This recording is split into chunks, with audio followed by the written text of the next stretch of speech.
is going to be good. Is he being still? No, but it's a good piece. But they don't look that far to see what's up next. That there was depth last year that didn't really get to see the field that much. Yes, and they have, Lynn Bowden is going to be an all-SEC contender. Like, they have a good team. And you look at their schedule. I mean, again, a lot of life is about schedules.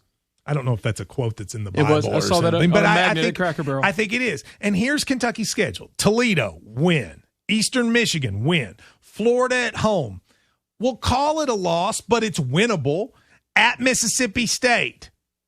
Mississippi State's down this year. You can win that. At South Carolina. Well, you've beaten South Carolina 5 straight years. You're not going to be intimidated going into that one. Arkansas at home, win. Georgia on the road, that's a loss. Missouri at home, Tennessee at home. You figure you'll get 1 or 2 of those. Yeah. Split those. At Vandy, win. Tennessee Martin, win. And Louisville stinks this year, win. Listen, they don't even have to be good, and they'll win 6. And if they're decent, they'll win 7. So I don't see why that has to be, like, why people are so down on them. But what do I know? Let's go to John in North Carolina. John, go ahead. Hey, man, how you doing? I've really enjoyed your attempts to have conversations today, and I hope I can have a conversation with you. What do you mean? What do you mean by attempts to have conversation? You don't feel like these are conversations? No. You had the real fella in who was on a monologue. Oh, I got you. And you said, we're trying to have a conversation, and I like that. The Lorenz comment always makes me think about Tammy. I'm an Alabama fan. Yes. And I just thought the passion that Tammy brought to the cause and the passion that the people had talking about her is something unique about this show. And I just think that at the SEC means more. I think that's more than just a slogan. I agree with that. Listen, I would say to you, John, and I don't know all these because I'm not in the fan base, but every single fan base in this conference has a person or people, maybe it's a radio announcer, maybe it's a fan, maybe it's a trainer, that they all rally around, that they all love, and then when something happens and they pass or whatever, people just their emotions come out. We experienced it here in Kentucky with Jared Lorenzen. All these schools have these radio guys. I think, John, you're exactly right. Football is culture in the SEC in a way that it's not everywhere else. Yeah, and I got family members. We're obviously a family divided. Some are Auburn, some Alabama. We got a niece that's a Tennessee grad. And I've been telling people, says you can't have Alabama without Auburn. They're different sides to the same coin. Yeah, there's a yin and a yang. Like you can't.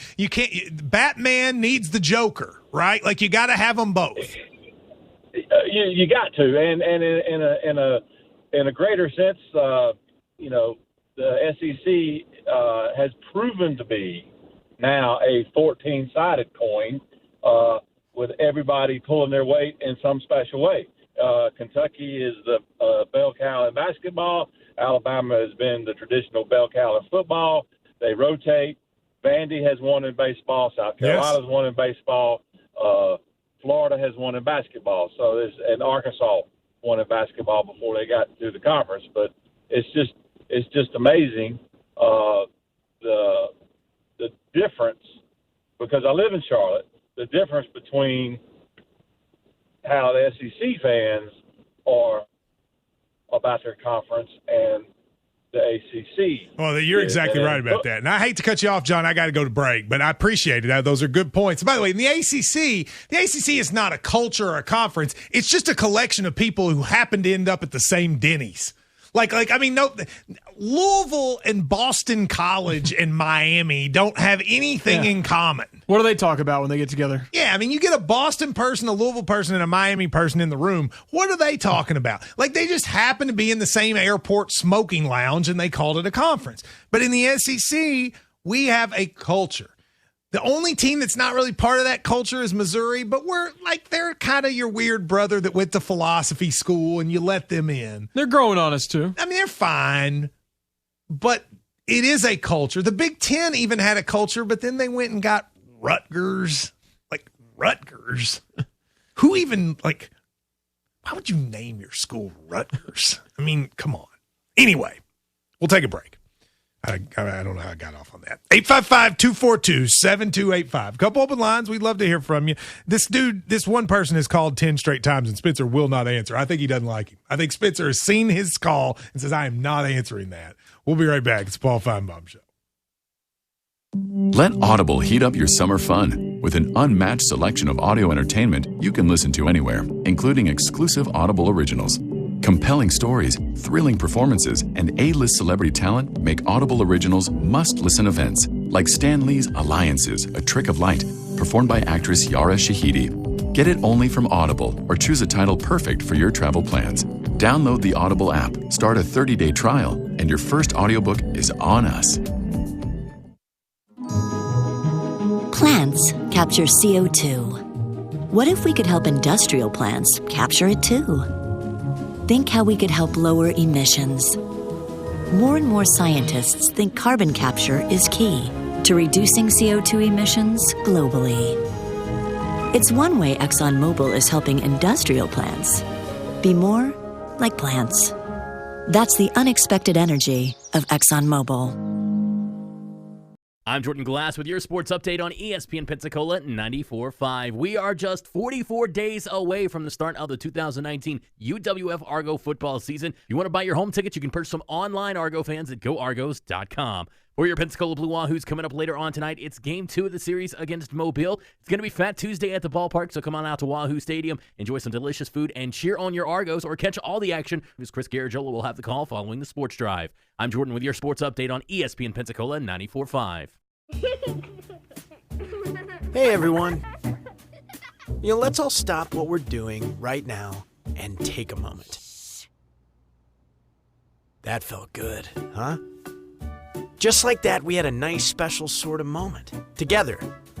Of course, they don't all need to be quiet moments to be special. They could be loud moments, goofy moments, sporty moments, dorky moments. Moments where we talk or walk or just hang out. It doesn't really matter.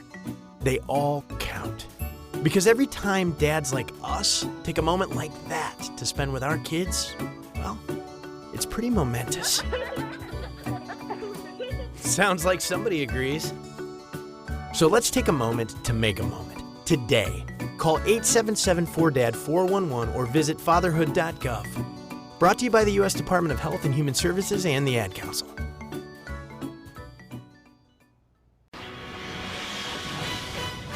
At ESPN Pensacola 94.5, we are football. When UWF scores that game-winning touchdown on your home for the Argos, we are football. When your favorite high school team celebrates a victory on Friday night under the lights on the game of the week, we are football. When former NFL coach Kay Stevenson gives his expert advice, we are football. With Golick and Wingo in the morning and Paul Feinbaum in the afternoon. College alumni shows at 1 from Alabama to Florida. And the Sports Drive at 5 with legendary SEC interviews like Gene Stallings and Pat Dye. We are football. The weekends are made for football in the South. So wake up Saturday mornings with College Game Day, the Sports Call, and the biggest NCAA games of the week. On Sunday, sit down with Pensacola's best of the NFL like Fred Robbins and Fantasy Football Inside from the Fantasy Sleepers, followed by the best NFL football games from coast to coast. So in all, we're not just football, we are local football. ESPN Pensacola 94.5. Hi, this is Thane Taylor from the Sleep Center. For over 20 years now, the Sleep Center has been known as Pensacola's mattress experts. But did you know that the Sleep Center is also Pensacola's adjustable bed, futon, cabinet bed, and beanbag experts? The Sleep Center opened in Pensacola in 1995 with the main goal of being the area's one-stop shop for all your bedding needs. Since then, we have become Pensacola's oldest and largest bedding superstore and have the highest Google rating of any store on the Gulf Coast. So if you want better sleep without all the fuss, come to the Sleep Center and leave the rest to us. Small businesses drive our nation's economy, employing about half of the country's private sector workforce. Here's coffee. Thanks so much. When you shop at local small businesses, you help the entire community thrive. Hello, I'm Senator Marco Rubio. I support local small businesses for the good of our community. Let's help our neighbors thrive. This message brought to you by the National Association of Broadcasters and this station. ESPN Pensacola 945 is locally owned by the ADX Communications Group. That includes News Radio 92.3 and AM 1620, Cat Country 98.7 and 1330 WEBY 99.1 FM. This means that we have the staff, the experience, and the generators to get you through the storm before, during, and after. We care, and we're ready because we're local. ESPN Pensacola 94.5. Real cost. Talk football every day at noon with Pensacola's own legendary Coach K on your radio, on Facebook, and on YouTube at ESPN Pensacola 94.5.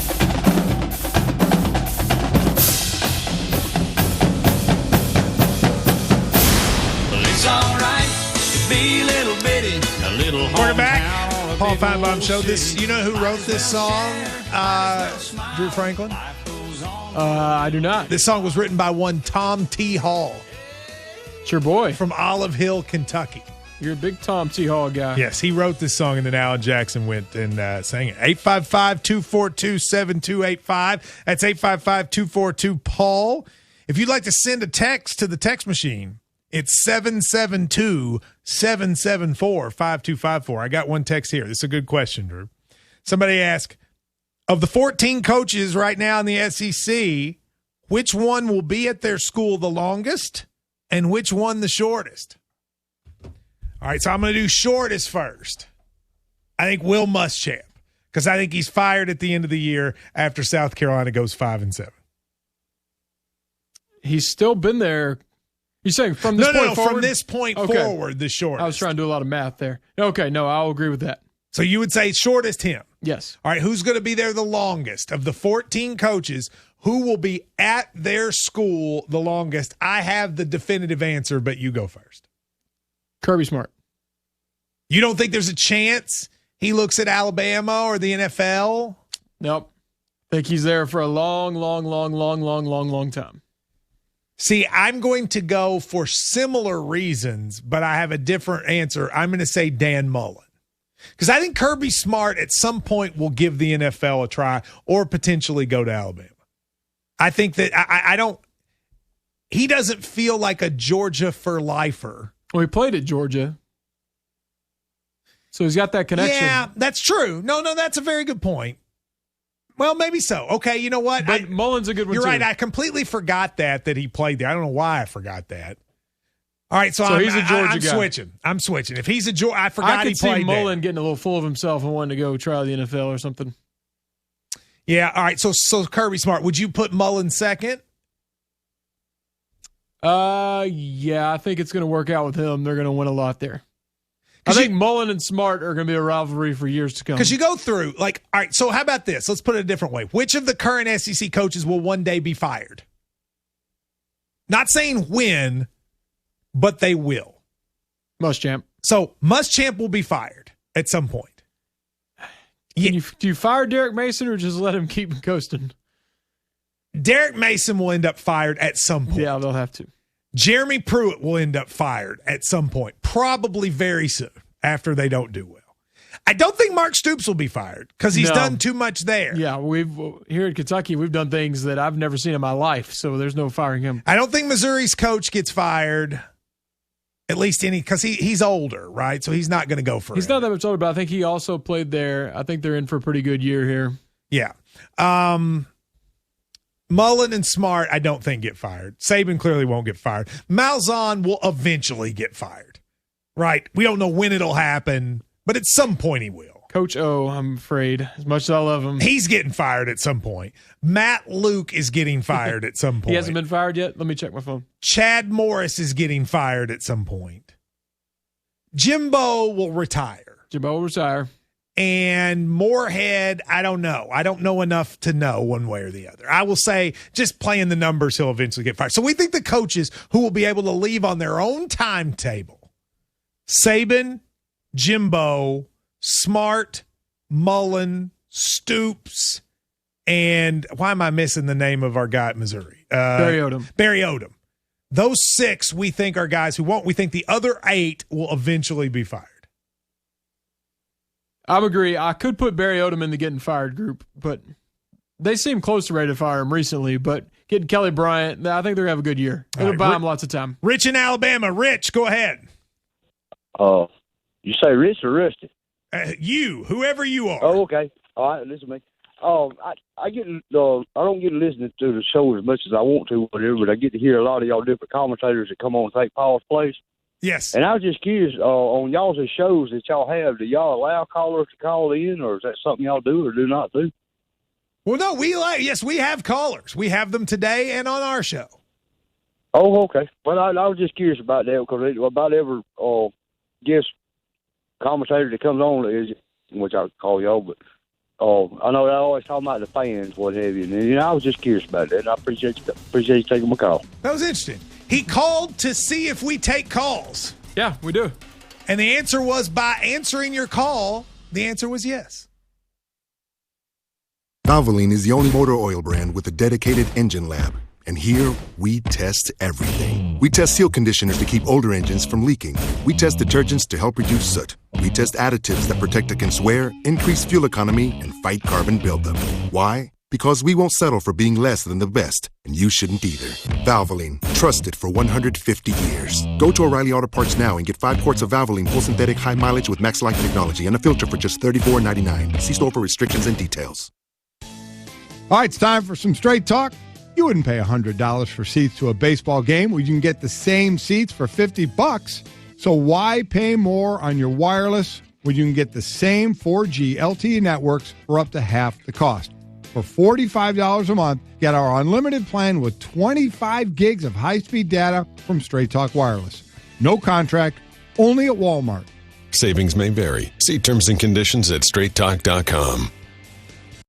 Are you paying too much for term life insurance? There's a tremendous price war among the major term life companies, and rates have dropped dramatically in the past few years. For example, for a man age 45 non-tobacco user, it's $1 million of coverage at $75 per month, level rate for the next 10 years. Or a man age 50 non-tobacco user can obtain $500,000 of coverage for a monthly premium of only $110 per month, guaranteed not to change for the next 20 years. That's right, level rate guaranteed not to change for the next 20 years. If you're a smoker, we have great rates available for you as well. At Term Busters, we specialize in policies of $500,000 and above. If you're looking for a new or replacement term life insurance, call today for a quote at 1-866-929-1950. That's 1-866-929-1950. You're probably paying more than you should. Call Term Busters at 1-866-929-1950. That's 1-866-929-1950. Remember, 1-866-929-1950. Rates and availability may vary by state. Sample rate quotes for preferred non-tobacco underwriting. Exam required to qualify.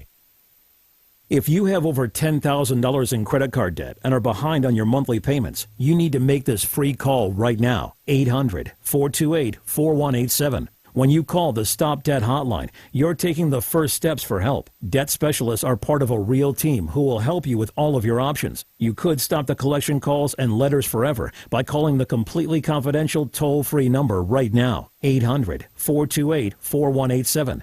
800-428-4187. When you call, you'll get free information on how you can handle your debt forever. Imagine no more late nights and no more debt. Don't try to face your creditors alone. Call the Stop Debt Hotline right now. 800-428-4187. 800-428-4187. Get free information now by calling the Stop Debt Hotline. 800-428-4187. Non-attorney spokesperson paid for by Debt Resolution Helpline. 102 Northeast 2nd Street, number 183, Boca Raton, Florida, 33432. Now there's more fun for everyone at IP. The beautiful Bayview Cafe is here, open 24 hours, 7 days a week. You can dine anytime and meet up with friends for wine tasting at 850 Wine and Spirits. Plus, if you love sports, IP Sportsbook is where the action is, and now taking wagers. Better up. IP Casino Resort and Spa. It's fun for everyone. Russell Peters, live, Deported World Tour. Friday, August 16th, 8 p.m., Beau Rivage.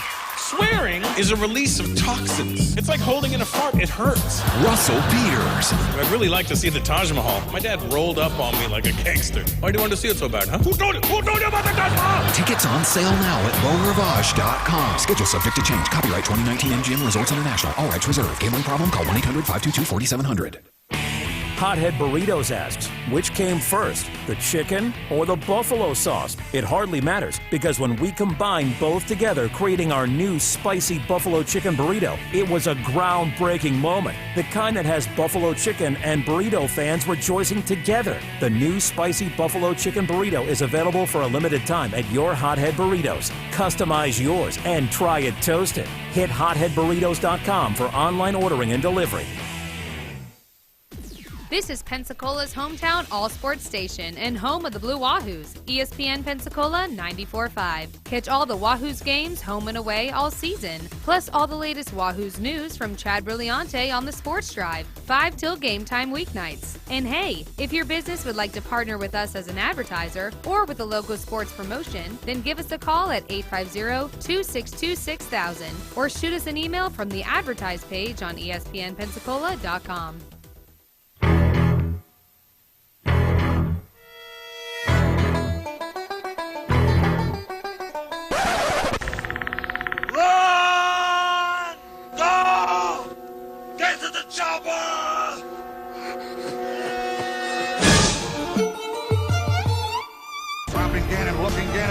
Those up the left. And to the shoulder. At the 40. Derek Brooks 30. Brooks to the 29. 20.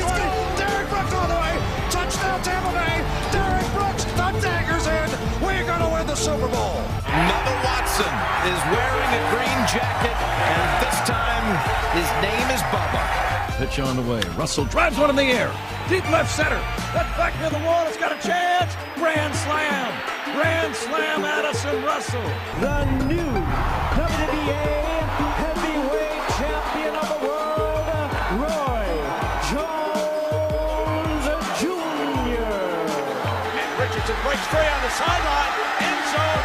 How about that? Bama scores on a 34-yard touchdown run by the Doak Walker Award winner, Trick Richardson, who broke a lot of Emmett Smith's records back in Pensacola, Florida. And these them Louisiana, Pensacola guys, they looking crazy and all that. Morris, blocked by the tight end call. That opens up the door. Breaking the Cambridge tackle. To the pylon. Touchdown. Really nice effort there by Alfred Morris, extending that ball over the goal line. Near side ball is a big game. Doug Baldwin's got a first down. Doug Baldwin, 93 yards, now has back-to-back 1,000-yard seasons. Reggie Emmons, and he's going to get an ovation. Guy from Pensacola, Florida.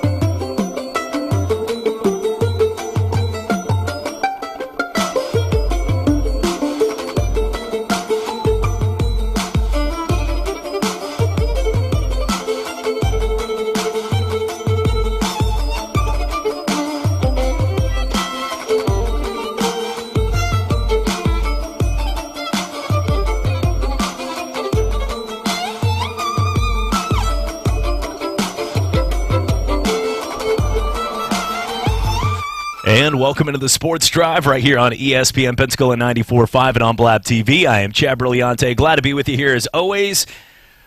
We've had some fun already in the studios. You would think the only way you should be able to start a show with an energy drink would be with Gronk. If you had to name somebody affiliated with the certain brand, like if you were going to do like Discovery Channel and it was like Shark Week, Jim McElwain, like, or it was somebody like if you're selling Cutco knives on the streets like we tried in college, O.J. Simpson. But in this case, right, they're real good. Look, I've got personal help. This guy said, yeah, they work, man. Okay. All right, that's terrible. All right, Gronkowski, though. I've got a Gronk energy drink here. These things will jolt you here. I feel like I'm wearing neon with the backwards hat with this on right now. They'll jolt you right up to the 1-yard line, and then they'll fall, and Kenyon Drake just runs by you. One of the guys was telling me a story, and look, I don't know who this is, and for purposes of this, we're not going to start the show by naming anybody, but they were saying it took the mama about a week to realize that Four Locos didn't have actually alcohol. The original ones with caffeine in them and fish guts and whatever else was in that thing to make you a little woo-woo, as it says on there. But if you haven't had a Four Loko, I feel like you haven't partied. You know what I'm saying? Can we concur on that? Whether or not... If you haven't, you didn't go to college. That's what I'm saying. You never went to college in the early 2000s. But then they did a recall on them because there was too many things in them that made you go... And all of a sudden, but one of the moms is like, yeah, I used to give them to my kids before practice. And I'm like, and she took them. Like, first off, what kind of shop First off, the thing I'm thinking of is not like about the mom, but what kind of place are you shopping for your kids? Because usually you do an ID check, or you check because that's in the liquor section when you're buying that. So where are you shopping when they're like just bagging it with the bread and the eggs and nobody cares at all for their kids? Mommy, can I have another one of those? Shh. Ooh, he's going to sleep well tonight. Look at that energy. And then from 0 to 700 and then back to 0 real fast. But this Gronk energy drink is getting the jolting going. Maybe it's the 15 meds I'm on today. Didn't get my toe cut open today. It's been a good day. Guys, we have a lot to talk about today. We got a great crew. As Jordan Glass joins us here, you can hear him on Cat Country 98.7. As well, our good friend Jeffrey D., who's right out of the chute today, my friend. How are you doing? How's the banking world going? Banking world's going well. People are dropping off money. People are giving me money. Isn't that cool? Every day he gets handed money. You know, that's people are borrowing money. So borrowing. Things are doing well. I mean, Pensacola's, booming. It's been that way for a few years now, and a lot of growth. And just doggone proud to live here. Very proud to get. How's life going? I know you've been doing the afternoons out there on Cat Country. Yeah, so middays. But yeah, it's kind of the same thing. From 10 to 2 is when I've been out there. And there's been plenty of times I've started the show saying good morning, so don't judge me on times here. I don't know what's. I want to make sure people are tuning in at the right time, so it's middays, not afternoons. Look, I'm 6'4" locos deep. No, I'm just. No. But 10 to 2 used to be bankers hours, but now we have to work a full day. There you go. That's like Spain. They go off on Fridays. Yeah. They also could get stabbed in the back of an alley in some of those cities. I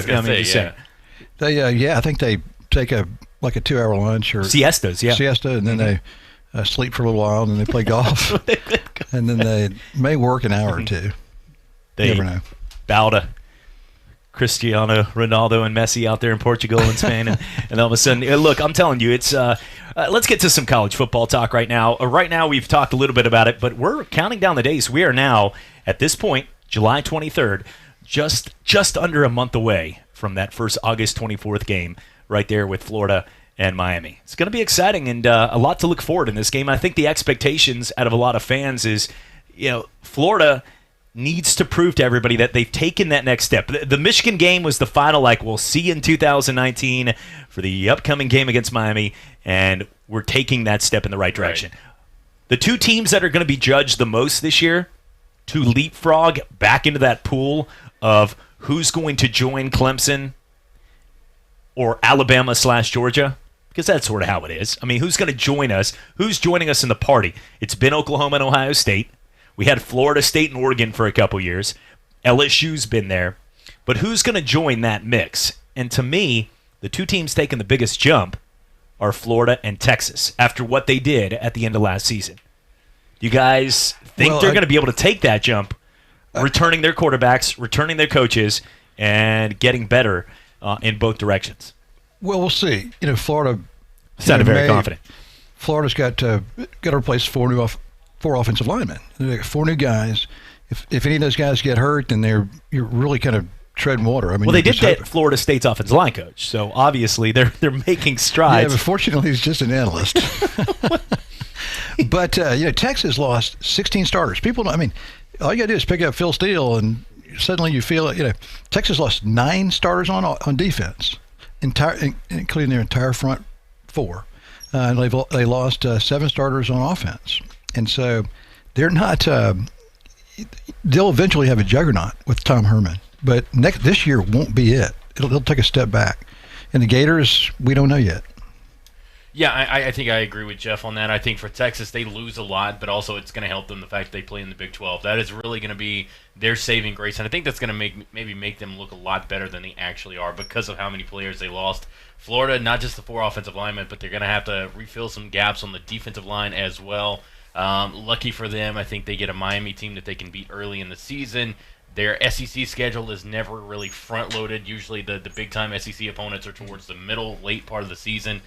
So they're going to get a couple of teams like Kentucky in here. Kentucky's going to be a good team this year. They're not going to be last year type good, but that's going to be a game that Florida is going to have to win on the road. Their defense is going to have to step up by that point when they go to Lexington. I think out of the two, Florida's probably got the better road because Texas does lose a lot, but also at the same time, Texas playing in the Big 12 is going to give them a little bit of a grace step. I think Texas will probably finish with a better record, or probably be projected to go 10-2 or something like that, because the Big 12's a little soft this year. I mean, Oklahoma's going to be good, but the rest of the conference is beatable, and so Texas, could fool us for a while. I mean, Big 12's really bad this year. I mean, looking at the numbers, the projections, I've been looking over the magazine and been sort of keeping up. A couple nights ago, couldn't sleep as usual, and read the entire Lindy Sports and moved on to Athlon. So I went over each one, just scanned them, looked over, and one of the things that we saw with the Big 12 is we always assume, based on a name of a school that has been good around that time, they're going to stay in that boat. Right. Yeah. West Virginia last year, with good old Will Greer, about 20 pounds less of him. He cut down on the protein shakes in Morgantown. He's out there, and he was a couple passes away. Remember that game around Thanksgiving where they're playing against Oklahoma? And they're a couple passes away from winning the Big 12, having a chance to go on. There's no conference championship, but having the best record in winning the Big 12. Do you know their percentage? Remember, they've got Neil Brown, former Troy coach, and he's a good coach. But do you know the ESPN prediction of percent chance across the board West Virginia has of winning the Big 12? And I'm going to give you a clue here. Iowa State's at 7%. Where do you think West Virginia is with their percentage chance, according to ESPN, of winning the Big 12? I would probably say, you said Iowa State's at 7? Iowa State's at 7 and Baylor's at 6. Iowa State is probably the third best team in the league. Yeah, that is correct, actually. I was going to say 5. Yeah, about 4 or 5 is probably the number we'd guess. Yes. 0.2%. Wow. 0.2. I mean, that's insulting to a team not even. You should give a team 1% when you're predicting. You know what I'm saying? Like, this is not Leicester City winning the Premier League, folks. But, 0.2%. They're 9 out of 10. They're only behind Kansas. And I think yesterday, and we're going to talk some more about that, headlines about your conference, are one of my favorite ones that we thought of here was football. We're not in Kansas anymore conference for the Big 12 right there. And I'm telling you, Les Miles is going to get a lot of good grass, a lot of fields, beautiful pastures out there. But if you're behind Kansas, that really doesn't count. Charlie Weiss and the team was celebrating missing extra points at practice. Not they didn't mean to, but they were trying to make an extra point so they could all run together and hug and sing Kumbaya. This is not a joke. Google this, YouTube this. They were practicing kicking what was a game-winning field goal, but it was a chip shot, so they could celebrate what a victory tasted like because it had been over a year and a half. And the guy misses. Not being guarded or contested, he just misses like a 20-yard shot, and they all celebrate, and then he has to blow the whistle and say, do it over again. They couldn't even practice celebrating a fake. I mean, we at least get to celebrate a whole parade, and we know how to do it right when you celebrate a fake national championship. They couldn't even celebrate a fake win. So to be behind Kansas really doesn't count. West Virginia, 0.2% chance. That's insane to think that a team could fall from grace that far. But the Big 12, Oklahoma's at 70%, according to ESPN. Texas at 8.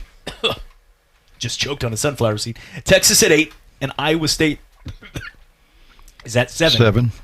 And then everybody else Baylor falls, and West Virginia and so forth. But I mean, I think Oklahoma's clearly the prohibitive favorite there, Jordan, to take that. No question about it. Yeah, I think, and even saying that about Oklahoma, they're still going to drop off a little bit this year because as much as we like Jalen Hurts for everything he did at Alabama, for the way he handled the situation with Tua, he won over a lot of people and gained a lot of fans by doing that. He's not Kyler Murray. He's not Baker Mayfield. They're not going to have the same production at the quarterback position that they've had the last 2 seasons. So even Oklahoma is going to be dropped off a little bit from what we've seen the past 2 seasons. Maybe not a lot, but they are going to be dropped off some. I tell you what, Jalen Hurts may look better than he actually is this year because the receiving core for Oklahoma is incredible. They've got great starters. Yeah. Plus, they're bringing in 3 5-star receivers. I don't like that rate. I think that is 70 to 8%, though. 70 to 8%. I think it's nonsense. I think you're talking about there is no difference between Alabama to Georgia than Oklahoma to Texas. To me, Oklahoma to Texas is more comparable. I know Georgia's been there, but I still feel that Alabama's a better football team than Georgia right now. Slightly. I mean, look, they've had some battles where it's come down to the wire. So I'm not going to give too much of an edge, but I think it should be set. I think Georgia fans would agree on this. If you had to set the SEC who wins the SEC, I think doing 60-40 is not unfair. I don't think that's unfair. I really like this Georgia team. They got Fromm's a junior quarterback, and this is going to be his last year. Lost his 4 best weapons, though. This is going to be his last year, but they're kind of across the board so talented. They've been getting 5-star recruits now since Kirby's been there, and a lot of them, and they've built that roster, and they're just really, really talented. I mean, someone could upset them. Alabama could just flat out beat them, but when you say they're not as good as Alabama, though, that's not an insult. You know what I'm saying? That's not Alabama is probably the most talented team in the country. To me, it's Clemson, Alabama, and then Georgia is right in that mix. They're in the party. They're on the VIP list. Then everybody else is waiting in line. It's like that Fab Five on your phone, and your 2 best friends. You put mom and dad in there, and then somebody else is joining the party. Alabama, Clemson, and Georgia are in the party. Right. Now, I feel like Alabama and Clemson are the guys that are macking at the party, and Georgia's the guy that is, hey, he's going to pull his own. He's not doing bad. But at the same time, then the other people are trying to figure it out. Should they even be at the party? I mean, is this even the party they got the address right? I mean, they don't know anybody in the room. Yeah, a lot of things. Are they in the right city? Did they drink too many Four Locos? There's a lot of things happening here. But those 3 are in the party. The rest of the people, we don't know. I think looking at those 3, too, when you look at Georgia, I think what keeps them from being on that same level with Alabama and Clemson, a lot of people are going to think I'm crazy for saying this, but I think it's Kirby Smart that keeps him from being at that level. He's recruiting great talent into Georgia, but when it comes to in-game situations, he has not made the best decision-making. Go back to the SEC championship game last year, the 4th and 11 call where he decides to run the fake punt. Those are not smart decisions, and it's not decisions you see Nick Saban or Dabo Swinney making in championship-type games, and that's something that Kirby Smart has a track record of doing, that when it's a big game, he maybe necessarily does not make the right coaching decision in those games. I would agree with that. Clemson's roster is really good, but it hasn't been at the level of Alabama's. But they've still won 2 of the last 3 national title games. But Clemson's roster is going to get better and better and better. This year, the 2020 class for Clemson is going to be ridiculous. They pretty much just get anybody they want. Well, they could have the best. They could have the best quarterback, and this gets completely left in the dark. They could have the best quarterback and the best running back in the country. I mean, that Travis Etienne is a beast, and everybody. Yeah. I mean, when you have Sunshine out there and Justin Ross, let's just put it, Justin Ross, and Jerry Jeudy, just waiting for them to be the next guys in your fantasy football. They're Julio Jones and AJ Green. They're the guys that are going to be the monsters, the beasts, the tall receivers that just play in the NFL for years and become great. I mean, those guys are awesome. Jerry Jeudy and Justin Ross, the catches he made last year in that championship game. Look what Mike Williams did the year before, a couple years ago with Deshaun Watson. Justin Ross, to me, is a better version of Mike Williams. He can do it all. And I think because of that, when you have the weapons like Ross, and then you have Etienne with that offensive line coming back, the defensive line, it's going to be intriguing because you can't lose the entire thing. The whole thing. Even a guy in Dexter Lawrence, who didn't play in last year's national title, but you got 4 or 5 guys that were top-round picks. And you can't just replace 3 or 4 first-round picks. Christian Wilkins, Pharrell, all those guys, you can't just replace them overnight. So it's going to be fun to see, but I'm telling you, this year, we know that those teams are going to be great. I saw the predictions for the ACC, and pretty much there is not one team outside of Clemson that has more than a 4% chance. So you had 94% for Clemson, and then everybody else got those .02s, .03s. Like, let's just throw it into the mix. Florida State might have been second. They got 2%. Maybe Miami. It was number 2 on the list was Miami, and then Virginia Tech. And then I believe it was NC State and Florida. Florida State, yeah. I'm going to say this. Don't William Shatner my pause there. I was Florida State. I'm going to say this in the ACC. Look, I don't think they're going to win the ACC. I don't think it's going to be close. But watch out for North Carolina this year. I just watch out for them. Yeah, watch out for them to show up, folks. I mean, to the game, literally on the bus. I don't. Come on, man. Mac Brown the first year? Mac Brown the first year has a lot of talent. Yeah. I think they're going to be a lot better than what people think. I'm not saying they're going to be world beaters and they're going to finish 10-2. How long does it take the stadium to play Return of the Mac? How long will that be? That better be as soon as he steps foot on the field. What if you're losing 28-0? It sounds disrespectful. That's why you do it the minute he steps on the field. Yeah. Turn up, and like He's looking up at the board. They're down like 35-0. Like Florida State, Clemson, all their bands have learned that song for when they're up like that. They can just start playing that song. Well, based on that, we're going to give you one of the ACC. When we come back, we're going to go over names, and you can join us on this. 850-972-1945 is the number. You can call in or text with your favorite conference if we renamed it, based on Jordan's last comment on the North Carolina Tar Heels. And we're rooting for Michael Carter, Navarre's own. There we go. He's actually on the Doak Walker watch list. There we go. But here is one we'll give you for the ACC. Just like that. North Carolina, come on and raise up. No, literally, you're embarrassing us, conference. We're coming back for more right here on the Sports Drive. Around the clock, Redwire is working for you. As security experts, they're committed to 24/7 customer service and professional installation to secure your business and home. Redwire operates a nationally recognized monitoring center here in the Florida Panhandle, where their trained specialists use innovative technology to ensure fast response times whenever you need them. If you are looking for affordable security, look no further than your own backyard. Redwire, real expert security.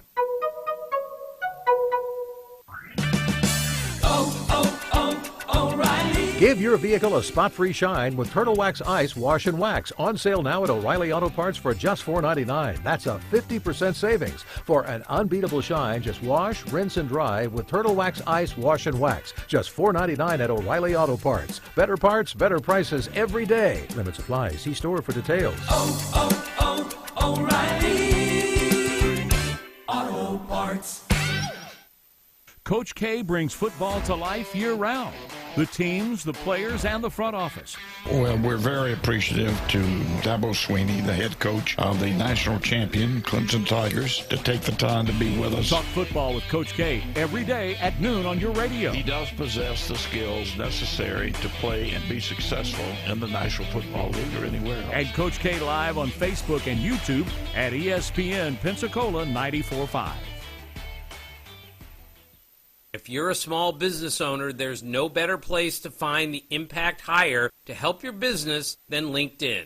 LinkedIn Jobs takes the time to learn more about who you're looking for and then recommends qualified candidates from their community of engaged and career-minded people, candidates who you likely won't be able to reach anywhere else. The truth is, over 70% of the U.S. workforce is on LinkedIn, and posting your job on LinkedIn gives you the best chance of finding and starting a conversation with your next star recruit. It's no surprise a new hire is made every 8 seconds using LinkedIn. So build your winning team by posting a job on LinkedIn and visit linkedin.com/sports to get $50 off your first job post. That's linkedin.com/sports for $50 off your first job post. linkedin.com/sports. Terms and conditions apply. Sports is live and local every Saturday from 11 to 1. This Toronto Raptor team deserved this championship because they played their butts off in the series. Sports Call with Jordan Glass and Davis Allen on your radio, on Facebook, and YouTube. Hey, maybe you played for losing teams growing up. You just maybe don't understand what it's like to be a champion like this. But guess what? Whenever you are the best team in the world, you're going to let everyone know you're the best team in the world. At ESPN Pensacola 94.5.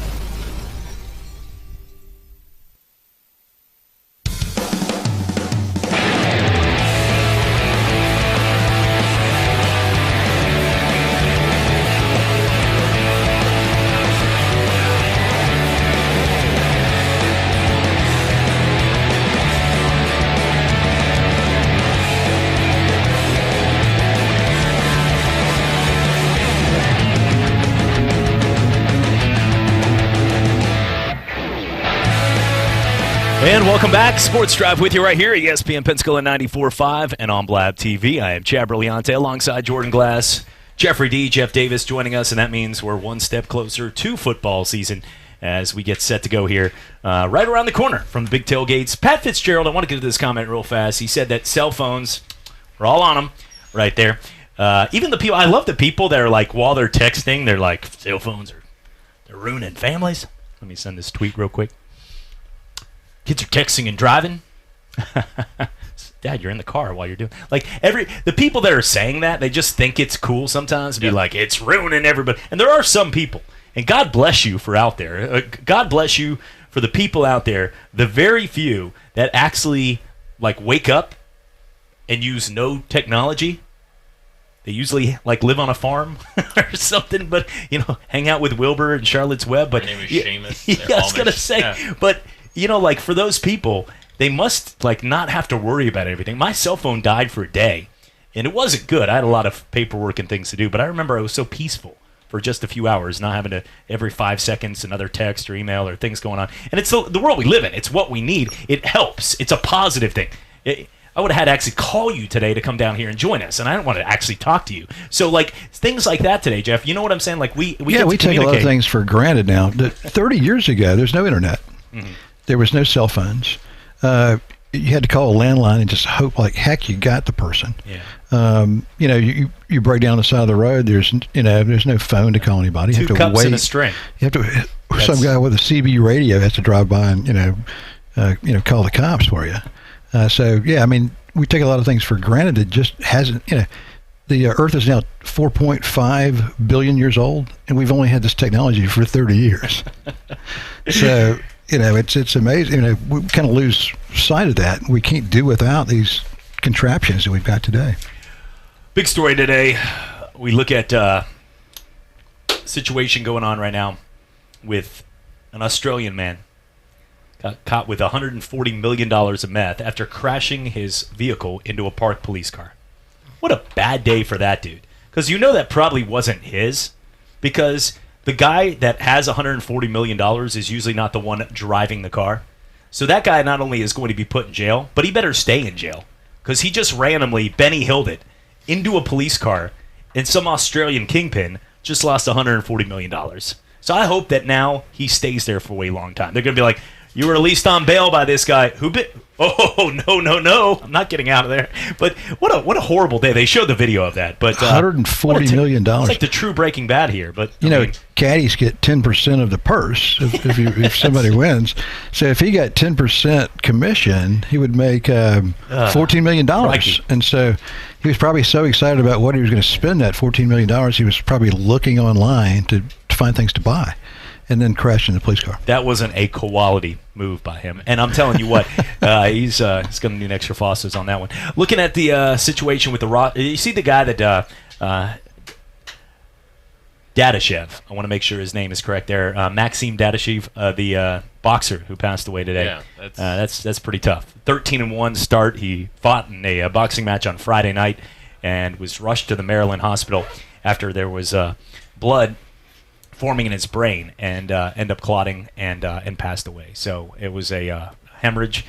Just a tough situation right there, and one that we never want to see. I hope people use this as our thoughts go out to it. We know boxing's a dangerous sport, but think about how many people are out there right now. They're out there sparring. They're out there. We had Eric Baker in here, pro boxer. A lot of guys out there. People are fighting all the time, and they take the precautionary measures. They know it's a dangerous sport. But, you can get your ear ripped off by another guy in a ring. That's happened. But come on now, like some of the people today, this is why the sport needs to end. Stop taking your platform when you see something like this, and just all we're going to say is, man, this sucks. It sucks when you see a story like this. And to Maxime and his whole family, your thoughts and prayers go out there. Absolutely. Absolutely, yeah. I can't say it any better than what you just did. Blue Wahoos and a 6-game skid. How about that? A walk-off home run last night. Yeah. Pretty cool right there. How about that other home run that was hit over the right field wall? That was completely out of the stadium. So that cleared Hill Kelly Dodge Field. By Vince Wibbs, his statue out there in right field.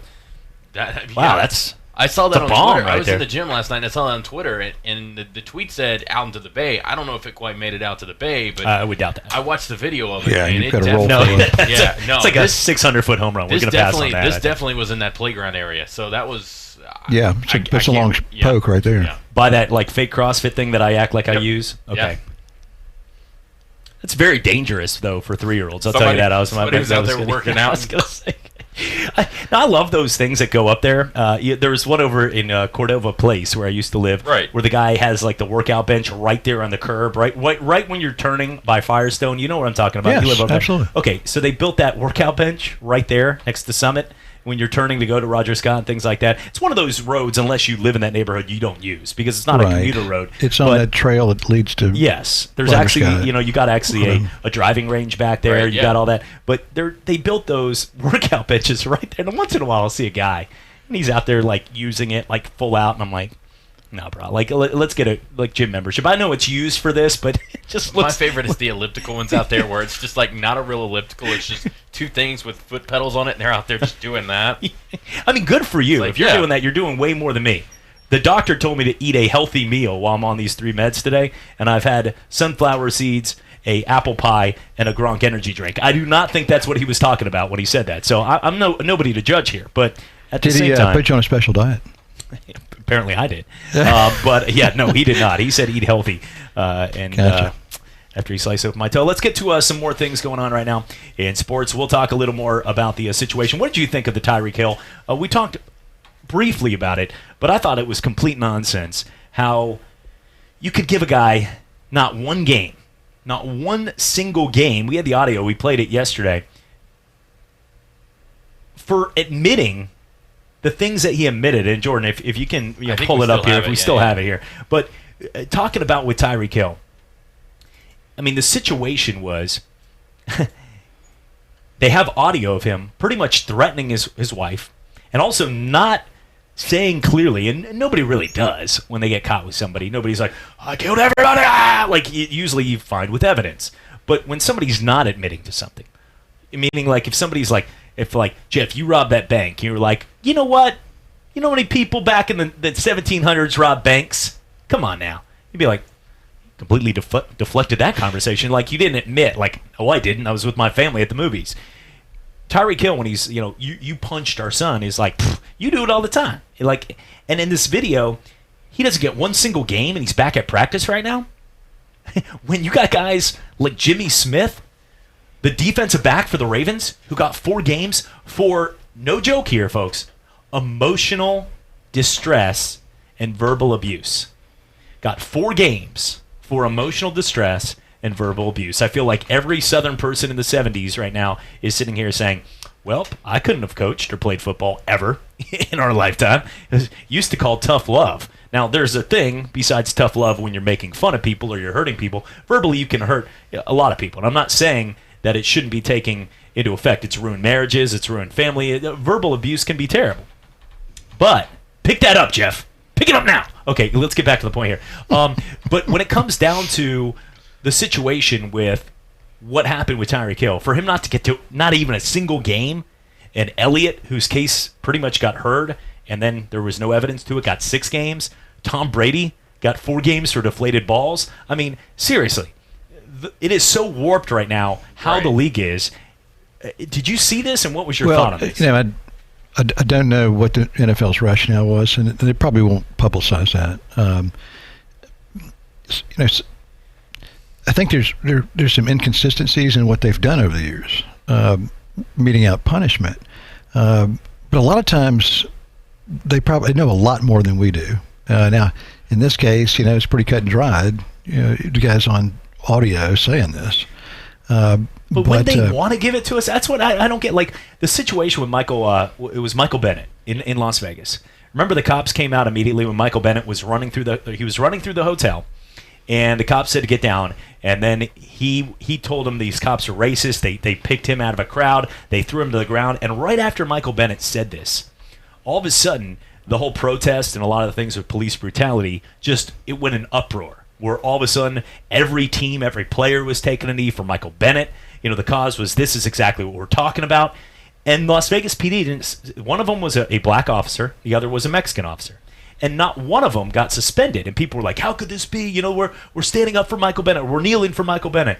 And then about a month later, the cop said, all right, this is what happened. Here's the video. And it clearly shows that the cops are about as kind as you can get to a guy that could have been a shooter inside a casino. I mean, they did everything right. And everybody tried to make it. And Michael Bennett just pretty much lied. And it made it sound even worse.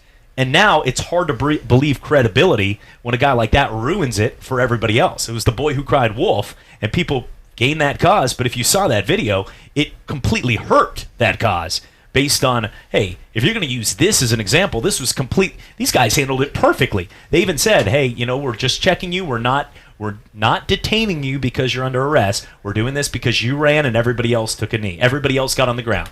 So in this case, you would think that if Kansas City had something besides this, like his wife is a habitual liar, she's schizophrenic, something to the point where this can be used against her, you would think they would already have come out with it. But this is what we have. This is the audio of Tyreek Hill. And listen to this, folks. And how does he get no games when other cases just from verbal and emotional abuse, 2 players this year have got 4-game suspensions? Tyreek Hill is back at practice after listening to this.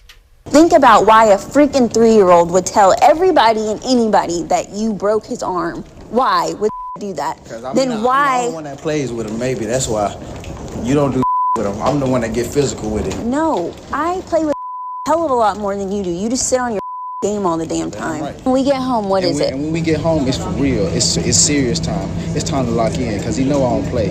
I want my son to learn respect, something that you did not teach our son, and something that he will get ran over in his work because first of all, our son is black. These white folks don't give a about our kids. They don't, and you know that, bro, and that's sad, bro. Just things could have been handled a lot differently with him than the way that they have been now. Right. And these twins. Right. You got it, bro.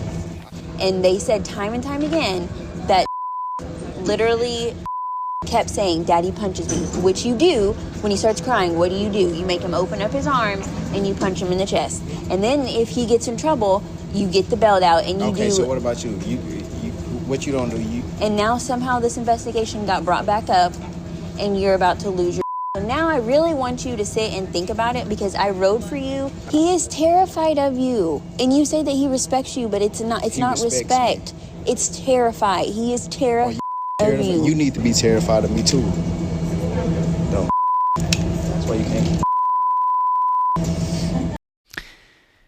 Now this is a conversation with his wife, so this is not. Remember, this was a situation where he felt he could be honest with everything. The whole part with you got to look after the white man. All this. That's nothing irrelevant here. You probably have a lot of athletes talking like that, with their family or something. I'm not judging any of that. That's irrelevant to this. But there's 2 points to that need to be made. One, when he said you openly punch him, and he's like, well, what about you? There's no like, okay, I don't do that. Or there's not even like a nah, I wouldn't do that. Like one of those like deflecting kind of answers where you're not getting the truth, but you're sort of getting like, please, please, please. He didn't say that. He deflected it to like, what about you doing it too? And then the second part to it is the case with what we were talking about before, where you should be scared of me too. They've got him there pretty much threatening. She's trying to tell him, don't hit our son. And he says, you need to be scared of me too.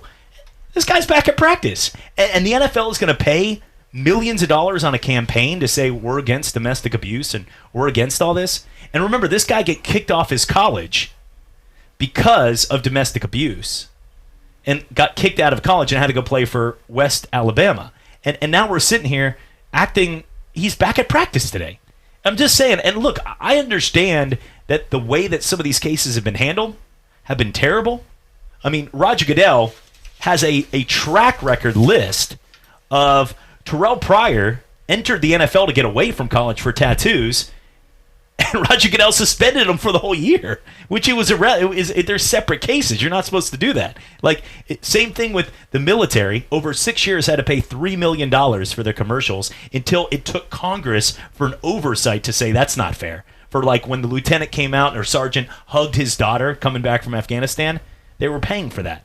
Or the time he didn't let anyone eat pizza, that actually happened as well during a Ray Rice investigation. He was late for a meeting. He didn't get it, so he told the guy, throw away all of the pizza boxes. That's probably the worst out of all, just personally to me.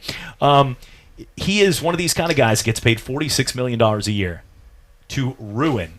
I mean, there is a long list: Spygate, Deflategate, Bountygate, the way that he handled the ref lockout, the way he said refs were getting too much money from a guy making $46 million on a year. And you had that just snafu with the Golden Tate catch, remember? The first time with the Bozo refs coming in? You're looking at all of these things he's done. He went after Mark Wahlberg because he didn't like the way Ballers was representing athletes. Like, this guy wants to just be, he wants to be a king on a throne. He wants to be a czar. And it's getting out of control. And now he has a case to actually make a point. And I feel like having Tyreek Hill in the Kansas City Chiefs, Tyreek has been humble about this situation since. But Kansas City even said, you're done with us. When this broke, Kansas City said, you're not showing up anywhere near our facilities. Even before the NFL declared anything. And now the NFL is like, oh, no, put him back out there. It just is, it's asinine how badly that the NFL, Jeff, and you're a logical person that hears things out, you read the stories. But, Jeff, it's just ridiculous how badly that they screw things up left and right. Well, the only thing I think is that it was clearly the wife trying to trap him into saying something, and he didn't say anything. But he didn't deny anything. So, that's just an extreme gray area there, in my mind. With Zeke Elliott, 6 games, they had gumshoes on the ground out there gathering evidence, and they had him. I mean, it was clear that he beat her up 3 or 4 times, and that's why he got suspended. And okay. They never publicized that. They never said their rationale. So I don't. The NFL's got to come out and say, why that didn't rise to the level of a suspension. But it was a clear attempt of entrapment on the part of the wife. I would agree with that. And my rebuttal, though, is how do you give a guy 4 games for emotional abuse? And you just heard him say, you need to be scared of me, too, based on threatening a kid, and he's not going to get a game for that. Yeah.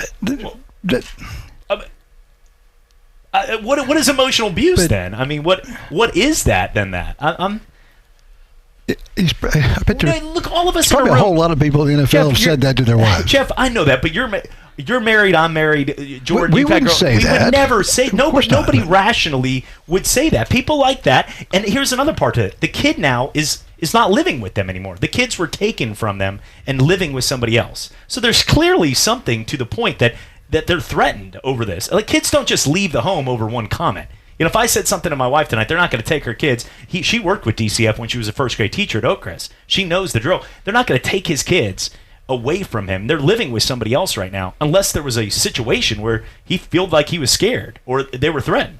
Because the kid didn't defend his daddy. He decided, I need to get out of here. And that's the case. You can't even have your kid living at your house, but you can be back at practice the next day, and the NFL is going to take a stance that it's a big deal. Like I said, I don't have all the evidence, but from what I've collected within these stories, it's absurd that he's back practicing. You could give him, even if you gave him a quarter, you're making some kind of statement. Like, where do we draw the line of how badly the NFL is? And I know the evidence, but so you're saying from what we've gathered from that, it's just hard for me to read into this. And I'm not saying Tyreek Hill, he has handled the case since it's broke about as professional as you can handle it. I'll give him that. He has been humble. I'm sorry. He didn't go after Kansas City. He didn't try.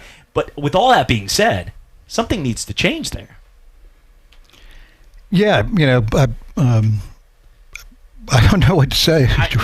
It's a tough situation to talk about because you guys both have great points of view. I mean, if you look at it from a legal standpoint, legally there's nothing there because he didn't admit to anything. While he didn't deny it, he didn't admit to anything. So legally, where they had evidence with Ezekiel Elliott, they had evidence with Kareem Hunt because they had that hotel security camera.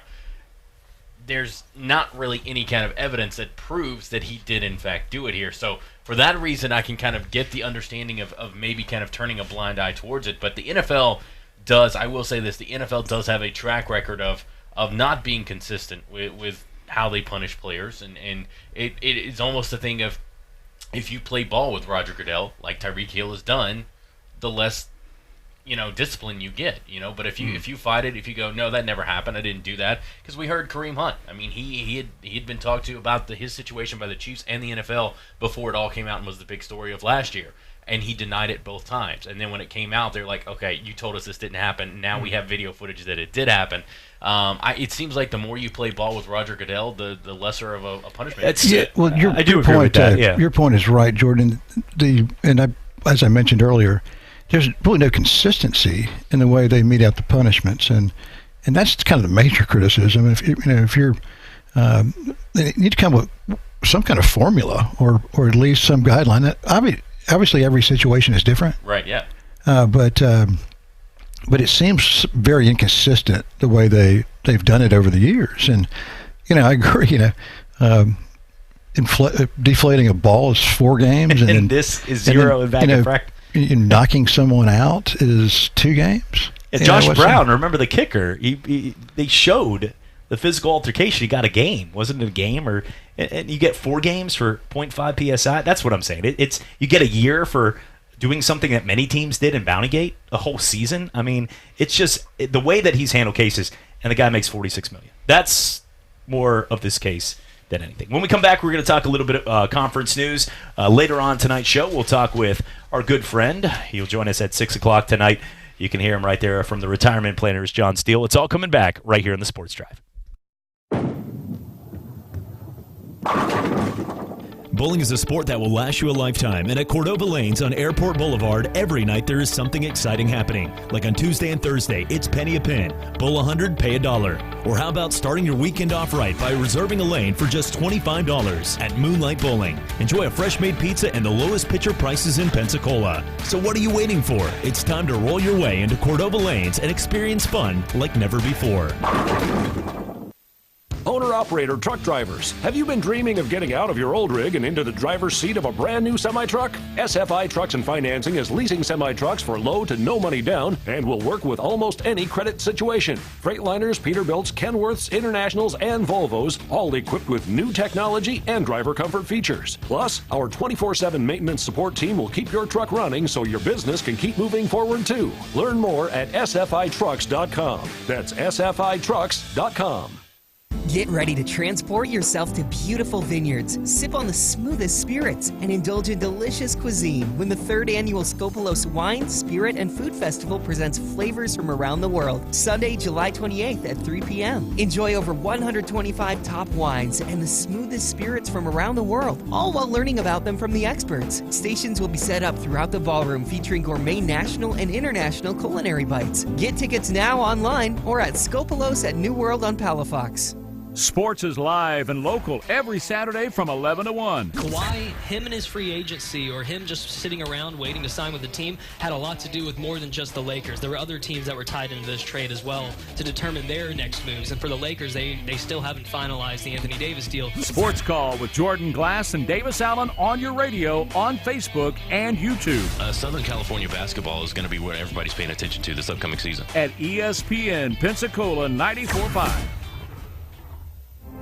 Introducing the next generation of SiriusXM with all new features, exclusively on the SiriusXM app and online. Enjoy over 100 ad-free extra channels filled with music for any mood. Create your own ad-free music stations with personalized stations powered by Pandora. Watch video of your favorite shows and performances, and listen in more places than ever because listening outside the car is now included in even more packages. Visit SiriusXM.com/connect to start listening today. Stress, health issues, and age all have an effect on men, especially in the bedroom, and current treatments like pills that have side effects or the thought of expensive surgery are out of the question. Living Waters Regenerative Medical Center has a solution to get to the root of the problem. Dr. Viglione uses Gainswave, a sonic, non-invasive, drug-free solution for men suffering from ED. Get a free consultation about a non-surgical, non-prescription solution to your bedroom problem. Living Waters Regenerative Medical Center, ViglioneMD.com.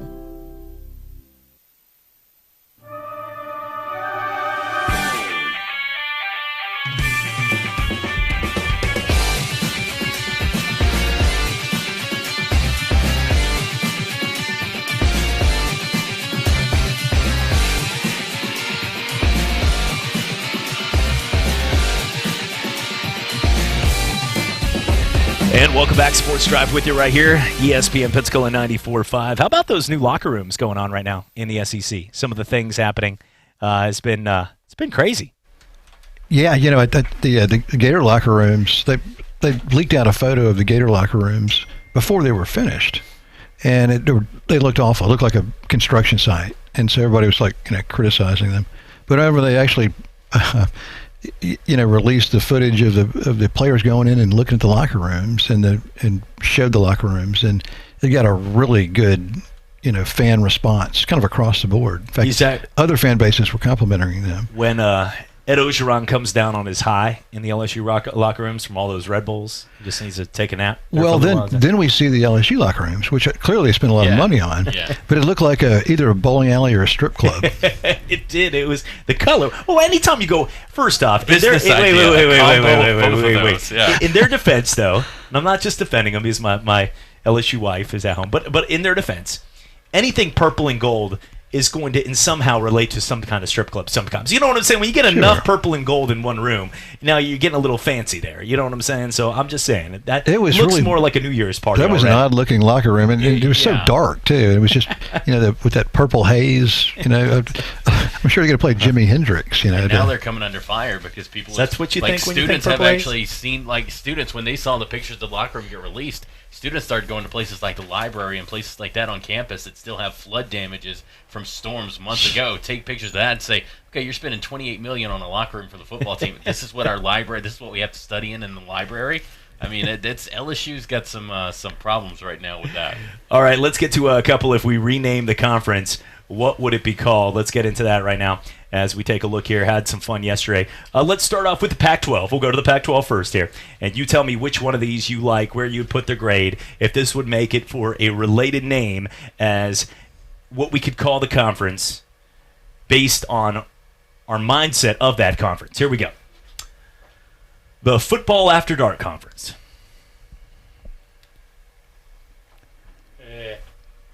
We're getting an from the side mic here. Nike Loves Us More Conference. Probably the Pac-12. We know that. This is the Pac-12. This is we're going through each conference, renaming it. We're on fire. No, literally, conference. That's probably too soon. I probably should have said that. I'll leave that one out. We'll move on here. You could have 100% of our network for 50% off conference. Smash it or cash it. Neon is cool, brah. Conference. Sounds good to me. Big 12. We're moving on here to the next one.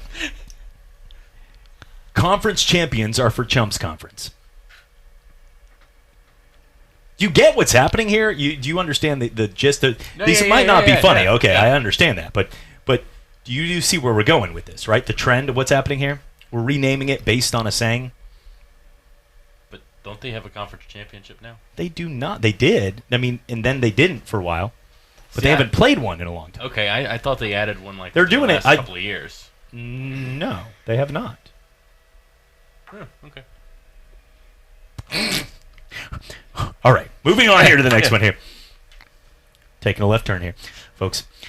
Football, I don't think we're in Kansas anymore, conference.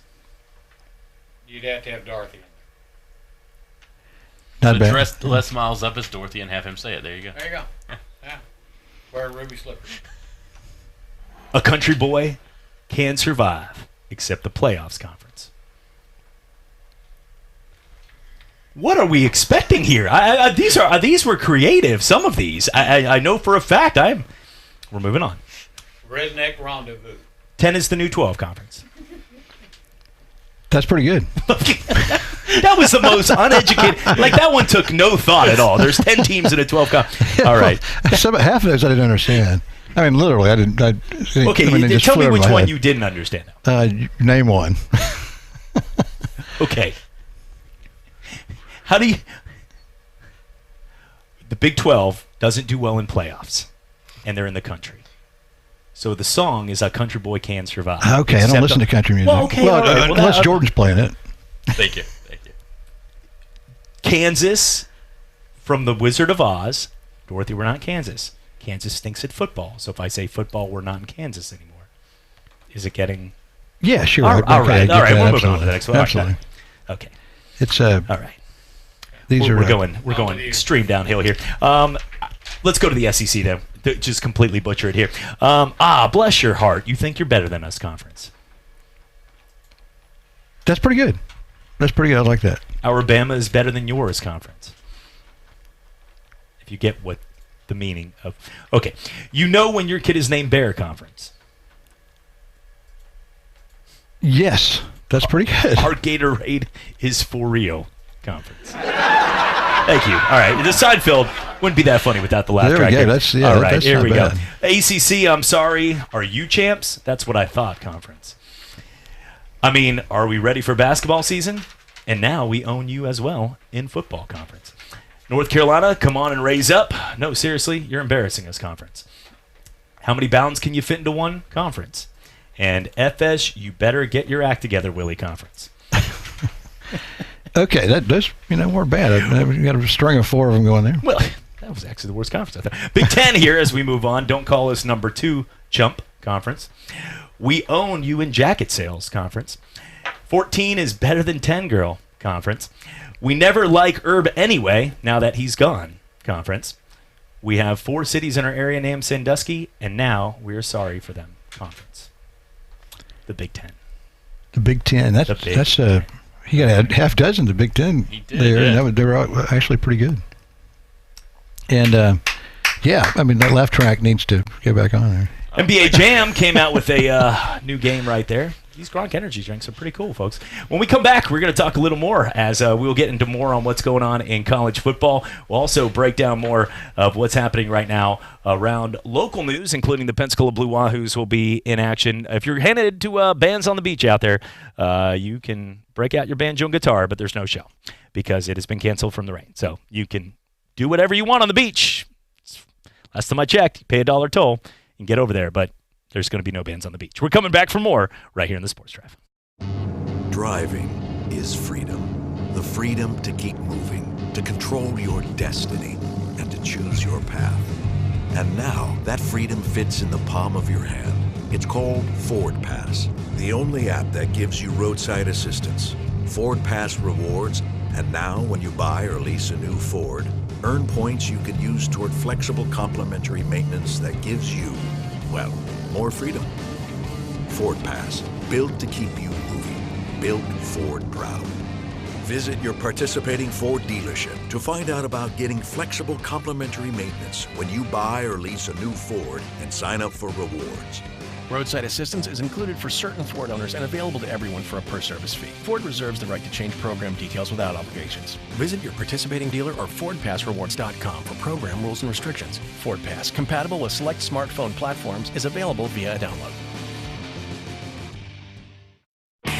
Hothead Burritos asks, which came first, the chicken or the buffalo sauce? It hardly matters, because when we combine both together, creating our new spicy buffalo chicken burrito, it was a groundbreaking moment. The kind that has buffalo chicken and burrito fans rejoicing together. The new spicy buffalo chicken burrito is available for a limited time at your Hothead Burritos. Customize yours and try it toasted. Hit hotheadburritos.com for online ordering and delivery. All right, it's time for some straight talk. You wouldn't pay $100 for seats to a baseball game where you can get the same seats for $50. So why pay more on your wireless when you can get the same 4G LTE networks for up to half the cost? For $45 a month, get our unlimited plan with 25 gigs of high-speed data from Straight Talk Wireless. No contract, only at Walmart. Savings may vary. See terms and conditions at straighttalk.com. What'd you do this time, Brad? I'm in the doghouse after my hunting trip last weekend. Yeah, I was too. I blew off our date for an FSU game. How'd you get out of the doghouse? Stillwater's Day in Medical Spa. I got her a gift card. It took 3 minutes at swmedspa.com. She booked it this Saturday. Saturday?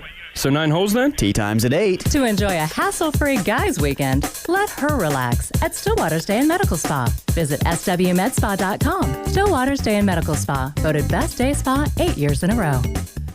Business owners of Escambia and Santa Rosa counties, listen to this important message. This is Jeffrey, the marketing consultant for ESPN, News Radio 92.3, and Talk Radio WEBY. I've helped hundreds and hundreds of people just like you increase their business traffic and drive revenue into their doors. My service works. I design creative, attention-getting commercials that get results. It works for them and will work for you. I know what you're thinking. No one listens to commercials, right? Well, you just did. Call me, Jeffrey, 262-6000.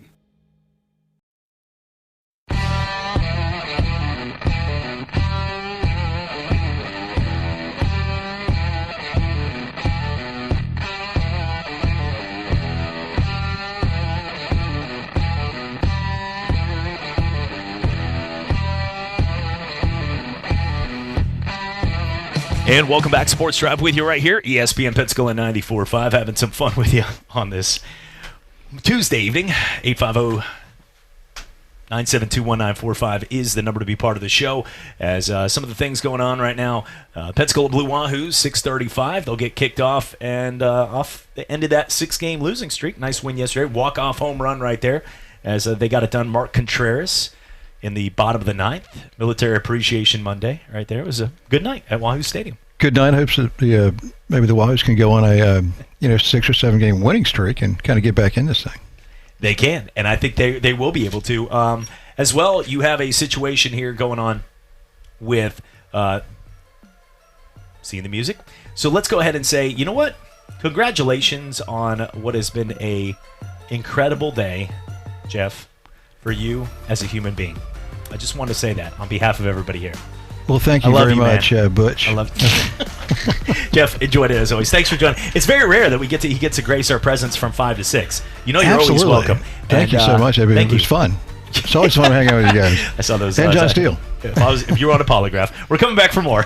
All sports station and home of the Blue Wahoos, ESPN Pensacola 94.5. Catch all the Wahoos games home and away all season, plus all the latest Wahoos news from Chad Brilliante on the Sports Drive, 5 till game time weeknights. And hey, if your business would like to partner with us as an advertiser or with a local sports promotion, then give us a call at 850-262-6000 or shoot us an email from the advertise page on ESPNpensacola.com.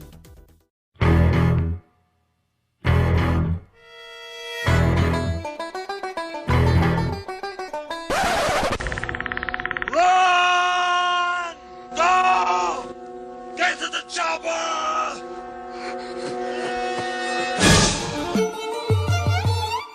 Dropping Gannon, looking Gannon, throws up the middle. And to the short! At the 40! Derek Brooks 30! Brooks to the 29! He's getting Derek Brooks all the way! Touchdown Tampa Bay! Derek Brooks, the dagger's in! We're gonna win the Super Bowl! Another Watson is wearing a green jacket, and this time his name is Bubba. Pitch on the way. Russell drives one in the air. Deep left center. That's back near the wall. It's got a chance. Grand slam. Grand slam, Addison Russell. The new WNBA heavyweight champion of the world, Roy Jones Jr. And Richardson breaks free on the sideline. End zone. How about that? Bama scores on a 34-yard touchdown run by the Doak Walker Award winner, Trent Richardson, who broke a lot of Emmett Smith's records back in Pensacola, Florida. And these them Louisiana, Pensacola guys, they looking crazy and all that. Morris, blocked by the tight end call. That opens up the door. Breaking the Cambridge tackle. To the pylon. Touchdown. Really nice effort there by Alfred Morris, extending that ball over the goal line. Near side ball is that big game. Doug Baldwin's got a first down. And Doug Baldwin, 93 yards, now has back-to-back 1,000-yard seasons. Reggie Evans, and he's going to get an ovation. Guy from Pensacola, Florida.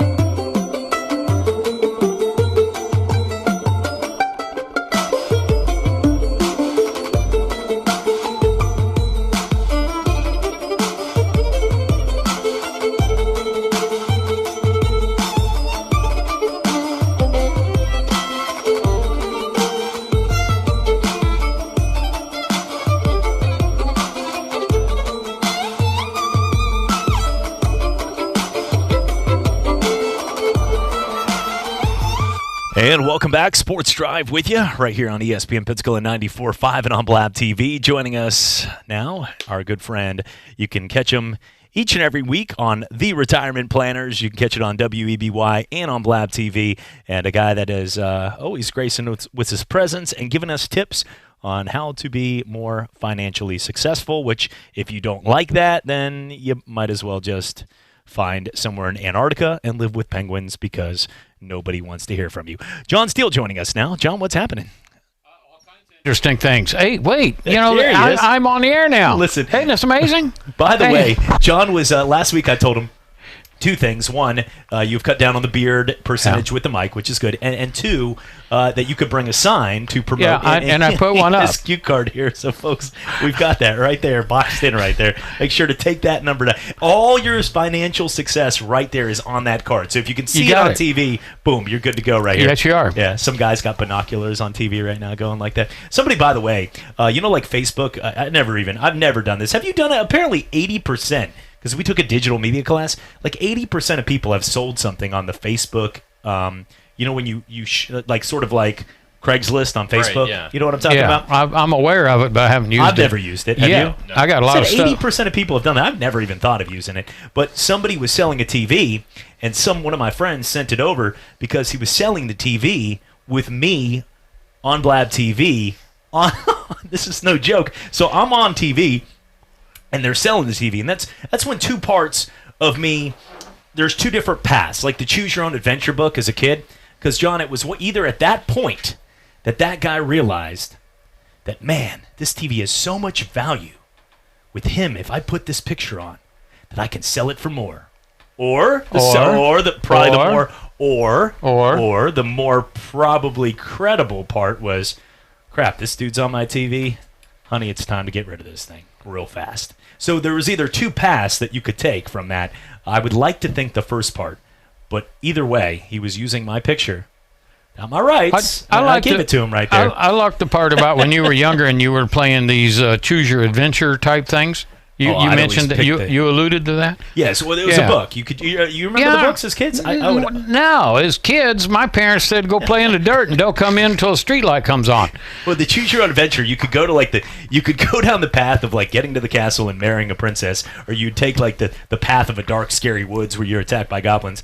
I always decided to take the path to see what would happen, and would always get like eaten by a wolf. But let's get to some of the things going on here because we have a lot to get to on today's show. One of the big stories going on here in the news is Adrian Peterson is apparently trusted the wrong people. Shocker in sports. No. Washington Redskins running back Adrian Peterson was trusting the wrong people as he is deep in debt after making nearly $100 million in his NFL career. He's being sued for failing to repay a $5.2 million loan. John, obviously he did not give you a call. He should have called 850-995-1999, and he would have never been in this problem. So you're saying a guy with $100 million should not be in debt? Not only should he not be in debt, he should never have to worry about working again. Or taking a $5.2 million loan. Yeah. I mean, that's just... Who's this loan shark, by the way? I'd like to know this guy, when I was up in the Midwest before I moved down here about 12 years ago, I had a number of people who would come see me who won major lottery winnings. Major. I'm talking 50 million, 75 million. And every one of them, I would give them the advice of what they wanted to do. None of them would ever take it. Okay? And every one of them within 3 years was completely broke. And two of the three that I knew were massively in debt. And the smallest one won 50 million. I feel like there should be a guy's job based on this that just walks around to these multi-millionaires and just socks someone in the face with a billy club and takes $1 million of their cash kindly after socking him in the face, and then, or you can chloroform him, don't hurt him, but then all of a sudden these are all very relative things that will get you put in jail for life. But much better pick their pocket. But yeah, exactly, do something or call the wife and know what you're doing, but say, hey, look, your husband is, don't say honey, don't call someone randomly and say honey to their wife, but say, you know what, you're this guy is notorious for losing all your cash. He has $100 million in the bank, so I'm taking $2 million from him, and I'm going to put it into a diverse fund with John Steele from the retirement planners. And you don't tell him anything. So then, after he loses everything and he's borrowing $5.2 million in debt, we have like a surprise money party for him. We don't tell him we split half of it, but surprise! And then all of a sudden, he has all this cash that he never knew he had. So we're actually doing a favor. This is like a vigilante of money right here. I feel like I'd be saving a lot of people money. No, don't have the party. All right. Don't tell him. He only gets half of it. Because if you tell him, he'd come back and he'd spend that too. Look, I'm getting paid to billy club these people. Just tell his wife, put him on an allowance, and don't tell him how much you got. Hey, I got a lot of clients like that. I mean, I got a lady up in Missouri. She's been a client of mine for 20 years. She retired from AT&T. She had a 401k of pushing $1 million. She has a husband she loves dearly, but he's a severe alcoholic. I mean, he gets his hand on $5, he's going to go drink it. She loves that man. She has taken care of that man all his life.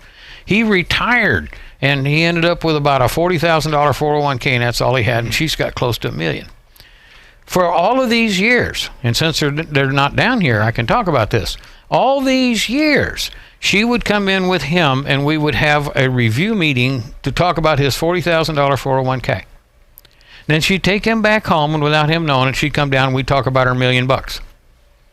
He, to this day, doesn't know, and I've been managing that money for 20 years, to this day doesn't know that she's got a nickel. And the two sons, who are very responsible, and they love their dad too, but they know that if he got his hands on a buck, he'd drink himself to death. And so the two sons are the beneficiary of the IRA, and they've set it up so there'll be a trust to take care of dad, keep him from drinking himself to death. But it's been interesting because every time I go up to Missouri, and I go up a couple of times a year, and I sit down with all these clients, and I sit down with this lady, and she sits there and just, brags on her husband. He's got over $40,000 saved up after 30 years of work. And, we just praise him and, bless him, and everything's great. And then she takes him home, and then the next day she'll come back without him, and we'll figure out what we're going to do with her $1 million. Well, and she, she's got a garden. She still washes clothes with a wringer washer. She still, look, you never know. I say, look, Jordan and I, we work in this business because we love sports. For all the kids out there, they've asked. I've done some speaking engagements at UWF and Pensacola State, and they actually allow me in public facilities, folks. But when it comes down to it, I always tell those without kids, a chaperone. Yeah, well, there are two people. If you see them in suits, it's play dress up day. They like to dress as police officers. It's just fun. But and the shackle is, I like the movie Scrooge. But when I go out there and I talk to these kids, one of the things is, I always say, if you're going to get into this business, don't expect to be rich real quick. Because the broadcasting business, you work for it, you pay your dues, and then in right markets, you have a chance to succeed. But when it comes down to a situation with money, I've had money where it's paycheck to paycheck, things like that. But if someone gave me $100,000 today, I feel like I could put enough into, my dad has taught me, put stuff away into mutual funds, diversify your portfolio, put it, all those things you hear on those commercials that you didn't know back in the day. You should be able to take half of that and build it. And you're not going to be set for life with that today, but hopefully you have money to put aside so your kid can make sure that he has a good education. If you want him to go to private school, or you want to pay for his tuition in college, if he doesn't get bright futures, everything, his or her, no matter what you're doing, you should be able to save some of that. If you had $100 million, to lose it all, just sounds like the most irresponsible thing ever. If you did the real quick Brewster's Millions, dating back to Richard Pryor, and you just said, okay, $10 million mansion, $5 million penthouse, $3 million in cars, let's put $10 million for trips, $5 million for advisors and financial people that are actually stealing my money, $3 million for whatever I want to do with my own time, you still should have 75% of your money left there to be able to live the rest of your life. You're still taking the wrong approach, and I've done a number of these in the 50 to 75 million range. I haven't done 100 million one yet. And that's where what I do is, and I have all the people that know how to do this, and I'm very good at it. We build you a family foundation. And we take the bulk of your money and we put it in that foundation. Secret away. This is only for me. Okay. And then I build you a family foundation. And then what we do is we make you an employee of the family foundation. You pay yourself whatever the heck you want. You can spend every year all of the gain on $100 million and up to 5% of the principal, but no more. And if you leave that in that family foundation, you've just made the next 4 or 5 generations rich. And got to live the lifestyle that you want to live. And it's really that simple. And you can structure it as a nonprofit. Only 5% of the gains got to be given away, to a reputable charity, and you can do it all tax-free. Well, quit giving away all these secrets. I was going to say, John. I'm supposed to charge for stuff like this. I was going to say this stuff is very valuable stuff. If you see Brilliante foundations popping up all over the South. Yeah. I'm just saying. But you need to do that. I'm just saying. But you have to have some capital. But how is somebody like that? Because you're for this area, we're very blessed, and to have somebody like you that takes care of the people. We got large companies. Look, financial advisors, we have plenty of them, but they work for bigger companies that write their checks You are, and they got quotas. Yes, you are, are, and you walk in the door and you walk out owning whatever is on the quota list for that month. Just talking to you off the air on things, I've learned so much, but it just is, it's completely insane to me that if you've made that much money, we're not talking, $1 million is not a lot for somebody that wants to spend $1 million.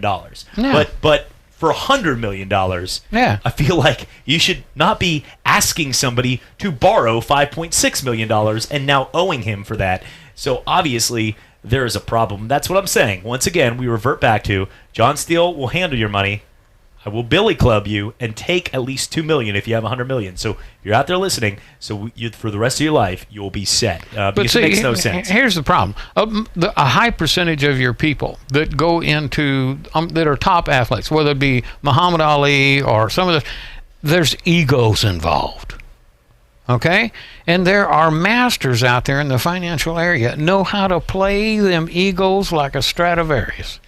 And they suck them in right and left, and they make them feel wonderful, and it's great until all of a sudden they get up one morning, look around, there's nobody left because they ain't got no money. John, you fish ever? I fish often. You know the remora right there? Oh, yeah. The sucker fish. Yeah. Well, the sucker of the day was the situation with Darren McFadden. Now, he has gone through some past. He never really lived up to the expectations at a college. He was looked at as one of the top running backs in the history of college football when he came out of Arkansas. He was with Felix Jones, Peyton Hillis. That whole thing was, the Razorbacks backfield was a beast. Now, he made his money. He got paid, but he never had consistent 1,500 yards all the way through. He got some contracts. He played okay. But back in 2016, ESPN reported that McFadden filed a lawsuit against his ex-financial manager, and you'll realize why. At that point, McFadden was looking for $15 million in misappropriated and mishandled funds, which he said he gave the guy back in 2014 when he first heard about a venture called Bitcoin, and said, diversify my $15 million in this portfolio, at least putting $3 million into the Bitcoin venture. Now here it is. This guy, who clearly is his ex-manager, and he's suing, by the way, for what? Of what he could have made. He did not invest in Bitcoin. The guy laughed at him pretty much like, I'm not going to do. When he told him what he wanted to put into his portfolio. But here's the issue. The advisor technically doesn't have a choice. He has to do what he says with his money. If the client, yes. you give your advice and say, I recommend you do this. And if the client comes back and says, you will do this. That's what you do with his money. That. It's his money, exactly. That's it. And he said, guess how much, take an OJ, that's what we call it on here, take a stab at what you would think a $3 million venture in 2014 would have been on Bitcoin. Cost today. $25 million. $237 million. Is that all? Oh, $237 give or take a few $1 million on this story would have been. He would have made $237 million on a $3 million venture, and the guy just was like, "Whoops!" Like, imagine that day getting that call. If I gave you $3, Jordan, and in 2014, and we knew each other back then, and all of a sudden, like somebody said, "Hey, that's worth $237," I'd probably be like, Jordan, that's hey. Take me to the, golf club. We're going golfing this week or something on you. But you know what I'm saying? Like, I got you those $12 Florida Gator glasses to make up for the steak tacos. But, when you're talking about $237 million and this guy just gave him a whoops on it, I think there's a little to blame here, though, because I know that McFadden's caught up in a lot of things. But at one point, he should have checked in on this endeavor. Been like, hey, are you keeping up with this? Because I've heard from the grapevine that this thing's starting to blow up. But still, I know that's easy to say that. Things get lost when you have that much money, and he probably had other financial advisors. He had probably, but still. I run into this all the time. I had a client this was last the fall. Bitcoin thing? Or? We did a little dabbling in Bitcoin. Okay. We did okay. But I had a client last fall. Wonderful guy. Just kind of hard-nosed and, wanted to do things his way. I built him a portfolio based upon what he told me he wanted to accomplish. And so now when you build a portfolio, not everything in that portfolio is always going to be a gainer, because you offset it, because everything in the market cycles. And so certain things are designed when they're up, other things are going to be rising, and then they'll go down. And so it's a constant churning that goes on in economic and business cycles. And so you design portfolios to reduce the risk and take advantage of those cycles. This guy calls me up and he says, I've been looking at my portfolio and there's a holding in there that's invested in emerging market, and it's losing its butt. And I said, yeah, no, I'm buying more of it. And he goes, get it out of my portfolio. I don't want it in there. It's losing. It's sinking. You know? And I said, are you sure that's what you want to do? I don't recommend it. He goes, yes, that's what I want to do. So I took that portion of his portfolio, sold it out, and put it in something else. January, February, March, what was the number one asset class that you could own in the market? Emerging market. He would have got 125% return on that segment of his portfolio if he had just listened to me and stayed in there because everything goes down. You know, like right now, a lot of people aren't talking about it, and if your advisor is not talking about it, you need to call 995-1999. We are right now in an economic market melt up. Do you have any idea what that is? Yes. Okay. A melt up is where the prices of stocks get pushed beyond. This is similar to what went on with tech stocks in 2000s, similar to what did happen to housing in 2005, 6, and 7. But right now, our stock market is being pushed through the roof. And it's being pushed through the roof because President Trump, my wonderful beloved president, has done such a great job. The United States is the only game on the planet. It's the only place you can make any money. So you've got all of these central banks of these other countries, and last I saw, they represent $65 to $68 trillion, pouring money into the U.S. stock market because there isn't any place else on the planet to make any money. So what does that do? If you're driving up demand, and at some point in time, and if you take a look, just in the last, the last 10 years, there are only half as many stocks out there to buy as there was 10 years ago. There used to be a little over 8,000 stocks you could buy. Now there's only about 4,000 and some. So you got this competition for this driving the market up, and at some point in time, the valuations will not be able to support what these things are being sold for.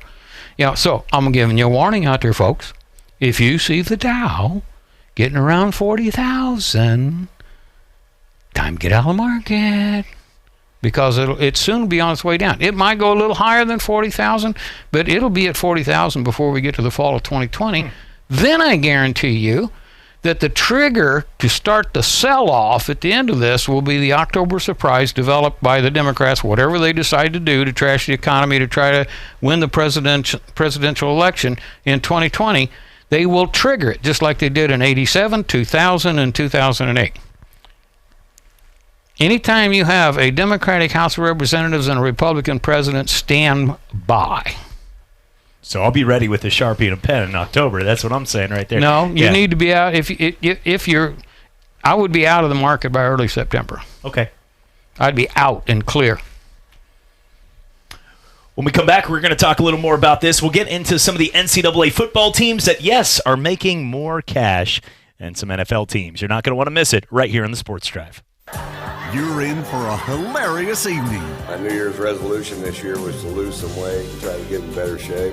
Don't miss one of the top comedians from the world-famous Blue Collar Comedy Tour, Grammy-nominated funny man, Ron White. And I was working out yesterday, and I hurt my fat. For 2 shows only at Beau Rivage, Friday, August 2nd. I sprained my fat roll. Visit BeauRivage.com for tickets. Must be 21. Hello, sports fans. Miles Bentley here, General Manager at Hill Kelly Dodge Chrysler Jeep Ram in Pensacola. Growing up, I always loved sports. Nothing but net, out of the park, through the uprights. Sink the puck Bentley, that was me. But my love of the game couldn't beat my love for Pensacola and helping folks get on the road of dreams in a new Dodge Chrysler Jeep Ram. Sure, I never went to the big leagues in sport, but we're all pro here at Hill Kelly Dodge Chrysler Jeep Ram. Proud to be in Pensacola. The wait is finally over. Grizzly Axes is now open on Davis Highway across from O'Charlie's. Grizzly Axes is an unforgettable, exhilarating team-building experience. Whether it be corporate events, bachelor or bachelorette parties, heck, even hanging out with friends after work enjoying some cold beer and throwing axes, Grizzly Axes is Pensacola's go-to location for stress-releasing fun. Reserve your zone now at grizzlyaxe.com. Be a grown axe man at Grizzly Axes on Davis Highway. Sports is live and local every Saturday from 11 to 1. This Toronto Raptor team deserved this championship because they played their butts off in the series. Sports Call with Jordan Glass and Davis Allen on your radio, on Facebook, and YouTube. Hey, maybe you played for losing teams growing up. You just maybe don't understand what it's like to be a champion like this. But guess what? Whenever you are the best team in the world, you're going to let everyone know you're the best team in the world. At ESPN Pensacola 94.5. America's veterans are more than a source of pride. They're a source of strength. When our veterans thrive, our communities thrive. With your support, our veterans can get career and education opportunities, as well as benefits they've earned. Hello, I'm Senator Marco Rubio. Join me in thanking our nation's veterans. They've given so much. Find out how you can support veterans in our community.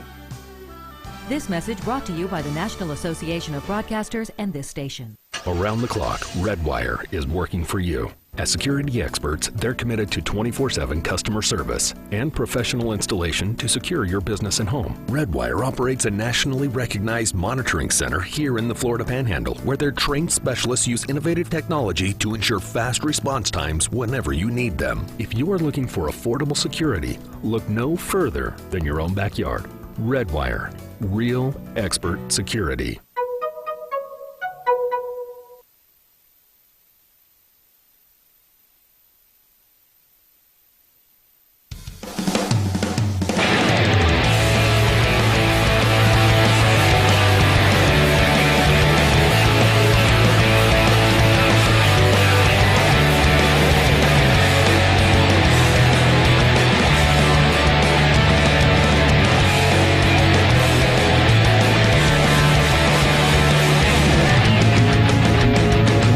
And welcome back, Sports Drive with you right here, ESPN Pensacola 94.5 and on Blab TV. Nothing like having a guest in studio and having somebody, look at this. He's taking calls. He's off the clock, thinking he's going to come down here, talk some sports and finances, and people calling.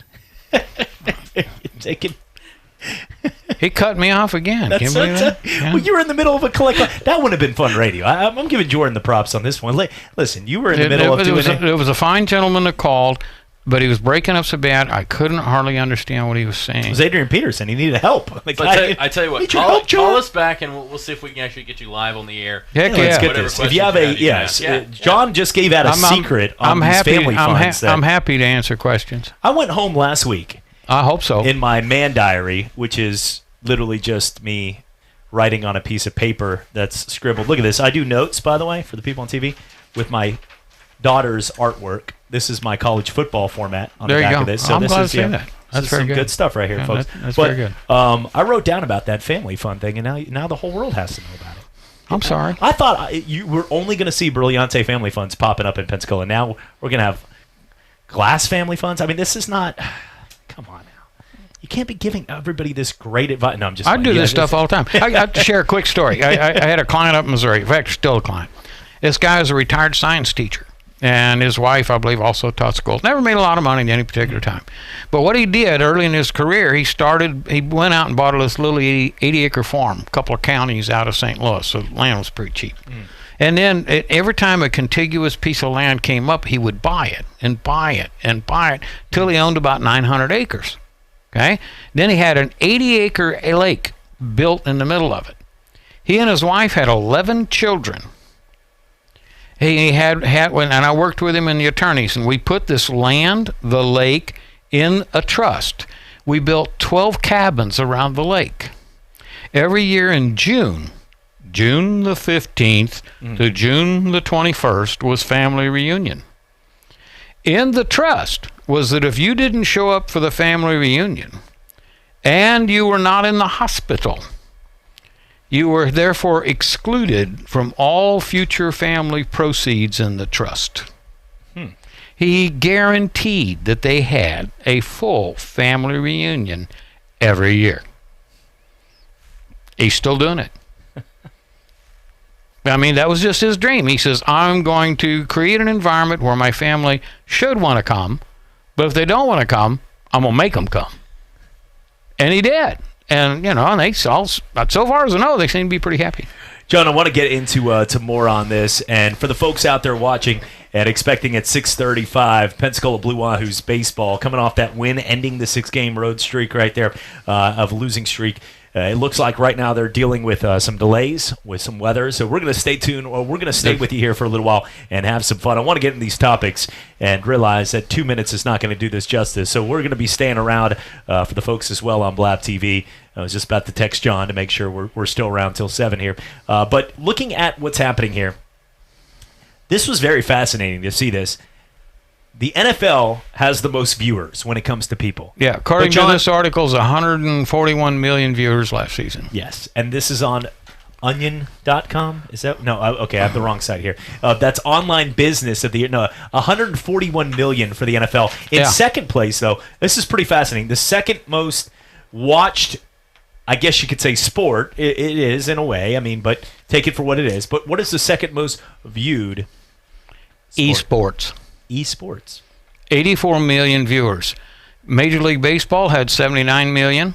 NBA 63 million. National Hockey League 32 million. Major League Soccer 16 million. So what this message is to you, Chad, is I hope you're up on your video games.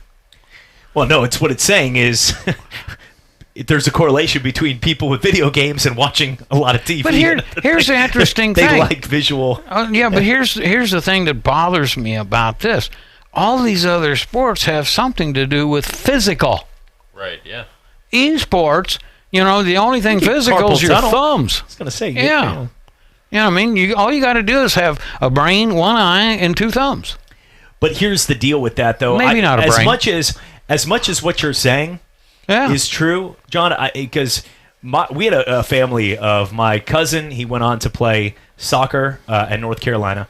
I had which is one of the top soccer places in the United States with UCLA. And then you had my brother. Oh, actually, the article's from Whitman, Syracuse University. Oh, there you go. Yeah. It's very credible. Then. Almost reputable. If it's from Syracuse, I'm buying. Okay. Like Jim Boeheim. But when it came to our family, we all played sports, grew up doing that. I had a long 3-day career at UCF as a baseball pitcher. But when it came down to our one cousin who loved video games, didn't fit the mold of the athlete, he has now started a virtual reality for a bunch of different games, and he speaks at all the big e-conferences. And he lives out in Google, Silicon Valley country, has millions of dollars, does his life, takes care of it. And, everything that he used to do when we were all playing sports, he's the guy now that is the most wealthy out of all the siblings during that time. And the thing is, same thing with my dad, who works for Lockheed Martin. He was a branch manager in the government working with Lockheed Martin. The people he's hiring today, the people in his age, in their 60s, that are getting let go and getting their severance and retiring. I don't know why people in my age were expert at video games. I mean, on my TV, I had a dial with 13 selections and one UHF. You knew how to push that barrel at Donkey Kong, didn't you? Back in the day, absolutely. No, just saying. Donkey Kong came along 30 years later. I mean, I was an old man playing Pong. Oh, Pong. It was Asteroids. Galactica. Something like that. They were having a good time. But maybe you could keep up with these sports. But what I'm saying, look, I played my fair share of video games. Here's the difference, though. The kids that played video games that were like not just video game, but gamers, the ones that were always there, most of those kids today, they have some software technology job making millions. And it's the same thing. The government right now is hiring people to fly drones and all these things into caves and places that when you're talking about getting the troops out there just to be able to go into these places, a lot of this stuff, the technology of knowing this stuff, are the kids that are making so much money today. That is correct. And so even though we sit here and we look at esports, you're right. Maybe they might have a couple extra pounds put on. They might still be living with their mom at home. But at the same time, which is fine, but at the same time, they're the ones making the money out of this. Some of the top gamers are out there, in competition with some of your top athletes on income. or they're unemployed playing video games. So there is two That's parts true. of this as well. I just you made that sound really cool. There are people that are getting paid unemployment checks and on welfare, and they're playing video games. But so there's both. You got to understand, video gamers have Wiping to work their way Cheeto out of stains off their shirts. Well, they have to work their way out of the basement. That's right. Get out of the gutters, literally. I'll tell you, it is. That's pretty fascinating to think, though, that because you think about the jump, though. It really is an incredible stat, though, Jordan, because 80 more than Major League Baseball. There are more people watching esports than Major League Baseball tonight. Yeah. And I'm looking at the games right now. Boston 2-0 lead over the Rays. Hey-o. As we speak, looking at all the games here, as we do, look at hand model here. But I'm telling you, that's pretty insane to think that that's second already. I did not know there was that many people watching. Well, like I said, you're going to have to brush up on this stuff, man. If you're going to be a sports announcer, hey, Fred with his right fast thumb is just now. I was going to say, you and I in about 5 years are going to be doing color commentary for Madden. That's right. Yeah. What were the bots? Not the voiceover either, like actual somebody playing it, yeah. What was the game with the battles that they created the cars that would just come over and smash the other cars with razors and stuff? You know what I'm talking about? The like two death battle bots death bots. Yeah, bots. I actually like that show. They just have the two just come over and crush. You could tell that guy worked years on that thing, and it just gets destroyed in one swipe by a saw. Like that was pretty cool. But I've always wondered. I've seen it pop up on TBS. I saw one on ESPN, and I'm wondering. I said, how is this? And it's just video games. Two people playing video games against each other. And I'm sitting there going, how is this anything? Now I know. It's funny more people watching that than the NBA and Major League Baseball. ESPN actually has a 30 for 30 for a guy that's an professional esport athlete. He plays on. Apparently, there are actually NBA teams where you have 5 guys that are on a team and they each control one player for that team, and they play other teams, and they have a sub NBA league where it's the actual team from the NBA. And he was one of the ones, the Madden tournament that had the shooting in Jacksonville a few years ago. He was one of the ones shot in that, and they did an E60 on him on ESPN. Wow. So, yeah, it is picking up popularity quickly. You know what's really neat about this, though? You know how so many parents take their kids, put them in Little League, and then they try to vicariously live through the child because they weren't worth a shit when they were that age. Okay? Now they can do it remotely. They can, that's right. Hey, I can live vicariously through this electronic image. That's true. And I can pretend like I actually could hit a ball. At that point, you realize, they're not going to do that anymore when it comes to. I don't know if they. I think that. Have you ever seen those videos of the kids or the dads or grandparents trying to learn video games against their kid? I played with my dad a few times when Madden back in the day. He got so frustrated. And then we'd play the game Aggravation, which is the board game with marbles, and then he would aggravate me. But the days of all the video, I like bringing back some of the old board games. Not only that, we can bring a combination. I have a 8-year-old grandson. In fact, he's 8 today. He just moved down here from Illinois. I haven't had much time to spend with him, and so I'm just starting to learn about him. So what kind of gift did you get him? So he told me financial advice. He told me he was interested in learning how to play chess. So I had an old chessboard that I bought handmade in the Philippines in 1965. I gave it to him. I still had it. And so he ended up in Illinois. I didn't realize he got on YouTube and taught himself how to play chess. So he's down here the other day, and my daughter asked me, can I watch him a couple hours? She had to go run an errand. And I said, sure. So I go over there, and he says, 8 years old, okay? He says, Grandpa, can we play some chess? And I'm thinking, yeah, okay, I'll humor the kid, So we sat down, and he set up all the pieces, and I go, he's 8, okay? And so we start. And about 15 minutes into the game, I realized I had to get serious because on YouTube, he had already developed about a dozen different kill techniques in chess. And I'm sitting there going, okay, so, nobody sat down with him and taught them this stuff. He went to YouTube and taught it. Or another thing, I have a son that's gifted in music, and he played the trumpet for a while, and he got disinterested, but he's gifted. We had him tested and everything else. And his sister, 2 years younger than him, she wanted to compete with her brother. And she always wanted to play the violin. And so she goes, Dad, would you buy me a violin? All right. So I went and bought her a violin, kind of a little mid-range deal, took it home. And I'm hearing violin music from her bedroom on a regular basis. She got on YouTube taught her herself how to play. And at that time, she was attending Pensacola Christian Academy over here, and they have a whole string ensemble. They had 11 kids try out for violin for their orchestra, and she had never had a lesson and got first chair. From YouTube. I did that one time with a girlfriend in college. I bought a guitar. I YouTubed good guitar music, started it, faked like I was playing the guitar. She loved it, and I became a champion that night. What is it with Central Florida and faking stuff? We enjoy that. I'm just saying we were proud of it right there. Hey, it got me to the title. It did. It got me to the crown. So I'm just trying to figure out how come Chicago's trying to steal our Gators. Do you see that on the news? Yeah, I did. I saw that. Can you believe that? Chicago, they're trying to smuggle out our Gators. I mean, our Gators are over here. Stay away from our Gators. Isn't there a movie about people getting like completely chopped up by gators right now? No? I don't think it's came out yet, but I think it's like a week or two It's away. probably a family home video that was just taken down an alligator farm. Go to the Everglades for a week. There you go. So all I'm going to say but is... anyway, we had a whole bunch of subjects we're going to cover, but I wanted to talk to you about the e-sports. Yes. John, let's go ahead and take a break. We'll come back. We have 2 more segments to get to, and having some fun with you. Blue Wahoos right now on a rain delay. We'll take you to Pensacola Blue Wahoos baseball after we're done here at 7. Coming back for more. Sports is live and local every Saturday from 11 to 1. Kawhi, him and his free agency, or him just sitting around waiting to sign with the team, had a lot to do with more than just the Lakers. There were other teams that were tied into this trade as well to determine their next moves. And for the Lakers, they still haven't finalized the Anthony Davis deal. Sports Call with Jordan Glass and Davis Allen on your radio, on Facebook, and YouTube. Southern California basketball is going to be what everybody's paying attention to this upcoming season. At ESPN Pensacola 945. When working at a growing business, you wear many hats. The new business hat, the buying toner for the copy machine hat, the sifting through tons of resumes hat. You can throw away that last hat thanks to Indeed.com. When posting your job, Indeed lets you add screener questions that give you a less time-consuming route to your short list of qualified candidates.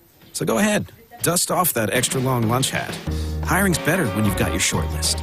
Save time on hiring when you post a job on Indeed. Get started today at Indeed.com/hire. You can always come up with an excuse for not visiting longtermcare.gov. Oh, I forgot. Game night. After all, who wants to admit that one day they will be, old? Hey, do you see any crow's feet on this face? I don't. But since 70% of older Americans need some kind of long-term care, why not do some free planning now so you can stay in charge? Visit longtermcare.gov and find your own path forward. Hi, I'm Matt Kenseth. You don't have to be a race car driver to know that life can be full of drama. Some of it you can't control, like mechanical issues, high winds, and rain delays. But there's some drama you can skip. Skip the drama that comes with not having your high school diploma or equivalency. Find free adult education classes near you and finish your diploma. Visit finishyourdiploma.org. That's finishyourdiploma.org. You just need to take that first step and find free classes near you, and leave the drama for the racetrack. Brought to you by the Dollar General Literacy Foundation and the Ed Council. I'm little teapot, short and stout. Here is my handle and here is my spout. No, Dad, like this. When I get all steamed up, then I shout, tip me over and pour me out. This is WWE superstar Roman Reigns. It only takes a moment to make a moment. Take time to be a dad today. Visit fatherhood.gov, brought to you by the U.S. Department of Health and Human Services and the Ad Council. Hear ye, hear ye. I bringeth thee a message from... a message from the king and his new trumpeter, Stephen. The king wishes me to convey his favor to thine team and thine tailgate. Not yet. He invites thee to let the Bud Light flow forth. And he also wishes me to tell thee that he toasts thee. Waiteth until the end, Stephen! With game day's favorite light lager and the slogan of his kingdom... Oh, dilly dilly. Enjoy responsibly. Bud Light Beer, AB, St. Louis, Missouri.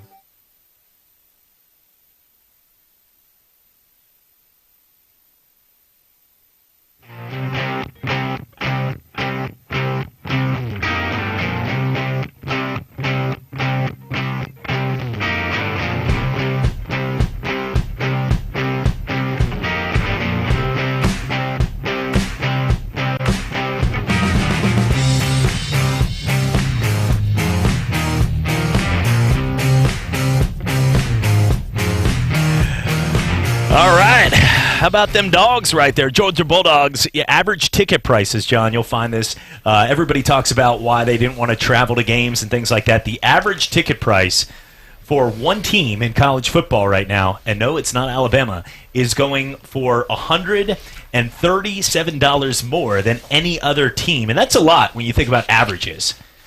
Well, now the average ticket is almost $500 for this team.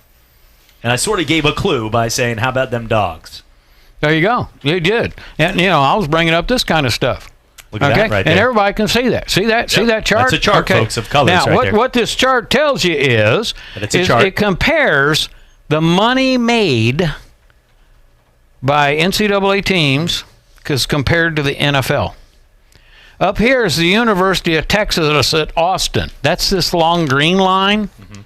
Down here is the Atlanta Falcons. Okay? Above the Atlanta Falcons, and let's just take a look. Okay, the University of Texas Austin made the most money. Indianapolis Colts the second. Eagles the third. Bears. Then you get down to the Panthers, the Saints, the Jaguars, the Broncos, the Chargers, the Packers. In other words, University of Texas at Austin made more money than almost every team out there. They have their own network. It makes a lot for them. The answer to that question was Georgia, by the way. It was not Mississippi State. But back to the chart. I like the chart. So much for the chart. I like the chart. Let's see. Revenue. Now, this is a couple of years old, but the revenue a couple of years ago, the University of Texas at Austin was $121,382,436. That's net profit. I just thought, this gets kind of interesting. I got all the money here. When Bevo passes, that's their mascot, correct? You know that? Now, University of North Texas only made $83,000. Do you know their mascot, Bevo? Longhorns got the big cow, big steer. Yeah. I didn't know his name. Just passed from bovine cancer not too long ago. Oh. When he dies, though, I think it's $75,000 the school gets. He's actually an organ donor at Texas Roadhouse. Well, I can understand it. Yeah, that's a good idea. Yeah, that's like a big sign I had on my trailer last year when I went out elk hunting in Montana, where there's full of grizzly bears. And it has a big sign, has a picture of a grizzly bear on it, and it says, "Out here, organ donation is not necessarily voluntary." Of course, there's blood splatters all over the sign too. Anyway, but it's kind of interesting. The NCAA teams made more money than many NFL teams. And that's just kind of interesting. I like this kind of stuff. I love money. Yeah, I do too. Yeah. I had an old man one time years ago when I was in the Navy, and I was trying to figure out what I wanted to be when I grew up. And I told him, asked me, he says, "Well, what do you want to do?" He was a very successful businessman. He was worth several $1 million. And I said, "Well, I want to do something that helps people and makes money." And he goes, "Okay, here's the deal. If you want to make money in this world," he says, "there's a real simple rule. You figure out where it is, where it's going, get in the middle." And I go, So I figured that out. Figure out where the money is, where's it going, get in the middle. Be the guy that does that transfer. My granddaddy told me something like that with the Brinks truck one time. Did he really? Yeah. But the problem is okay. They Same got kind of philosophy. Well, they got the tires, so you can't blow them out anymore. It's not as They're cool solid anymore. rubber. Not as cool anymore. Yeah, no, I checked that out. By the way, you said that sign with the grizzly bear. Was that? Don't. That just okay. No, that was kind of humorous. Yeah. Okay, thank you. I just gotta get one laugh from you. Once in a while, I get a laugh. Pass on that. Everybody is like, "What did he say?" That's just for us in here, folks. My wife's making a good crock pot chicken tonight, so I'm pretty excited about that. Salsa chicken. No, do not on that. Don't mind me. I'm looking very like I'm concentrating. What would you do right now at Adrian Peterson? Okay, so this is big because we've always talked about people come to you with money. We just had folks, by the way, we had a call. We've had calls throughout John's process. If you do want to call to the break, we talk sports. We can help you with maybe a couple fantasy football advice. We've got guys like Randy and Nathan that do that, but we can give you advice on sports. John can give you advice on how to save your family, maybe financially, things like that. This guy is one of the best. He is the best in this area. He's one of the smartest men I've ever worked with. And John, I want you to tell people, you've talked about how you can keep people come with you with $70 million and ask you for advice. What about the person that has no money, that is really in desperate need of help, but maybe doesn't have that type of money right now? What can you do at least to give them advice or help? First thing I check is their attitude. Yeah. If their attitude is there's a loser, there's nothing I can do for them. If their attitude is I'm down on my back and I'm trying to figure out how to get up and get going, it's just like a young man came in yesterday. I'm not going to mention his last name. His first name's Xavier. Fine young man. His mama's been a client of mine for a while, and I'll give you a little history on it. His mama was married to a guy who was an air traffic controller over at NES Pensacola and was killed in an auto accident about 14 years ago. Well, and she got a bunch of life insurance. She went over to this company, not going to mention the company's name, and they sold her a whole bunch of life insurance policies. She didn't have any idea what they sold her. She didn't have any idea what she had. She had 2 kids to raise. When I met her, she had just taken in an invalid mother who couldn't live alone, and at that time, she had 2 teenagers, one of them getting ready to go to college, and she was trying to figure out how to get them there because taking care of mother 24 hours a day, she couldn't work. Okay, she had no other sources of income, and so she comes into me and she is just destitute, dead broke, about to lose her house, and had no place to turn. So she come to me and I said, "Your husband had a bunch of insurance?" "Yeah, he did." "Well, what happened to it?" She goes, "I don't know." She says, "I took all this money to this company and they said that they'd take care of it, but I don't have anything, don't know anything." So I got all the data on her and her husband, and I started researching behind the scenes. I found her $600,000 an insurance company had sidetracked on her that she didn't know she had. And I set her up an income on that $600,000. And then I had to slow her down because now that she realized she had some money, she was about ready to start going through it. So, I had to stall her. Now, you understand, she's been working with me now almost 8 years. So I had to slow her down and stall her a little bit and structure some of the money so that she'd have a guaranteed income the rest of her life. She's still not working. She's still doing fine.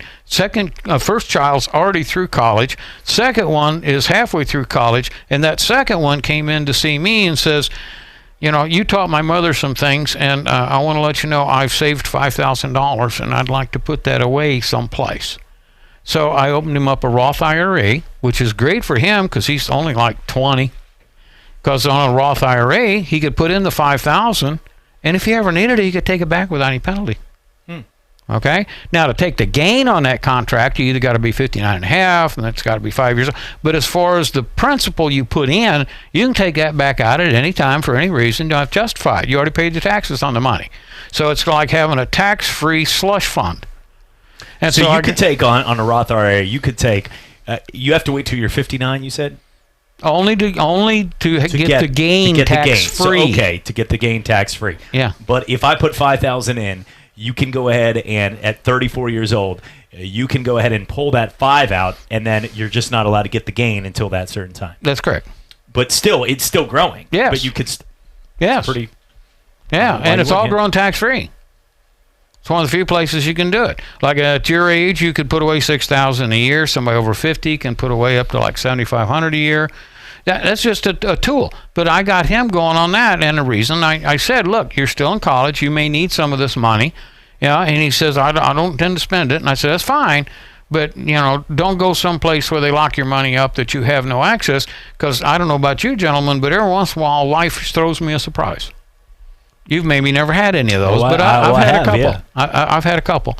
And so, what do I do if somebody comes in and doesn't have any money? That's it. Or a couple I had in Missouri. They're still clients of mine. They came to me, they had took and mortgaged their house, took everything they had, and they opened up a video store right at the tail end of video stores going out of business. They lost everything. They lost their house, they lost their retirement, they lost everything. Took me 10 years to get them back into place to where they could buy another house because they had to file bankruptcy. They got them. By the time I got done with them, they bought another house. They got about $125,000 away for retirement, and then they'll be able to draw their Social Security. But I dug them out, and I never charged them a dime for anything that I did there because I was just trying to save their life. When we come back, we'll finish this conversation. John Steele from the Retirement Planners joining us as he can help you save a ton, and a good man, good-hearted Southern man that will help you out in the right way. Coming back for more right here in the Sports Drive. There's a lot going on right now, and broadcasters are on the ground covering all of it, bringing you the weather, the traffic, and breaking news, all while entertaining you 24 hours a day. Someone needs to tell you what's going on around the world and in our hometowns, and that someone is us. We are free radio. We are always there. We are broadcasters. Visit wearebroadcasters.com or text radio to 52886 to learn more. Furnished by NAB and this station. What if people had a battery level icon? Like on your phone? You'd see a lot of us in need of a recharge. Thank goodness there's 5-Hour Energy. Because just one sugar-free, vitamin-packed 5-Hour Energy shot can get you all the way back to 100% fast. And isn't life better at 100%? 5-Hour Energy. Get back to 100%. For more information, visit 5hourenergy.com. When working at a growing business, you wear many hats. The new business hat, the buying toner for the copy machine hat, the sifting through tons of resumes hat. You can throw away that last hat thanks to Indeed.com. When posting your job, Indeed lets you add screener questions that give you a less time-consuming route to your short list of qualified candidates.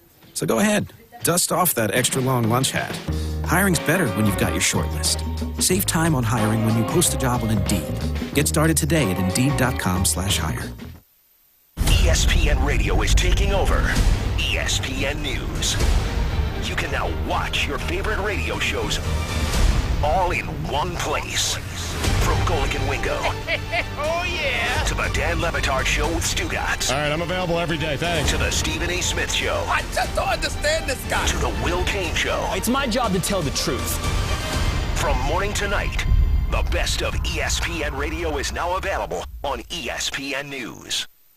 ESPN Radio is taking over ESPN News. You can now watch your favorite radio shows all in one place. From Golic and Wingo. Oh, yeah. To the Dan Le Batard Show with Stugotz. All right, I'm available every day, thanks. To the Stephen A. Smith Show. I just don't understand this guy. To the Will Kane Show. It's my job to tell the truth. From morning to night, the best of ESPN Radio is now available on ESPN News. When Jamie Stevens got out of the Navy in 1968, he opened J&D Cleaners. With his commitment to quality cleaning at fair prices, the business grew to become the best dry cleaners in Santa Rosa County. Jimmy's son, Corey, owns J&D Cleaners now, and he shares the family commitment to excellence. J&D Cleaners has discounts for military uniforms, on-site alterations, and a convenient drive-through window at the Milton location. Trust your clothes to J&D Cleaners on Stewart Street, just north of 90 in Milton, and on Woodbine Road, just south of 5 Points and Pace. It's J&D Cleaners.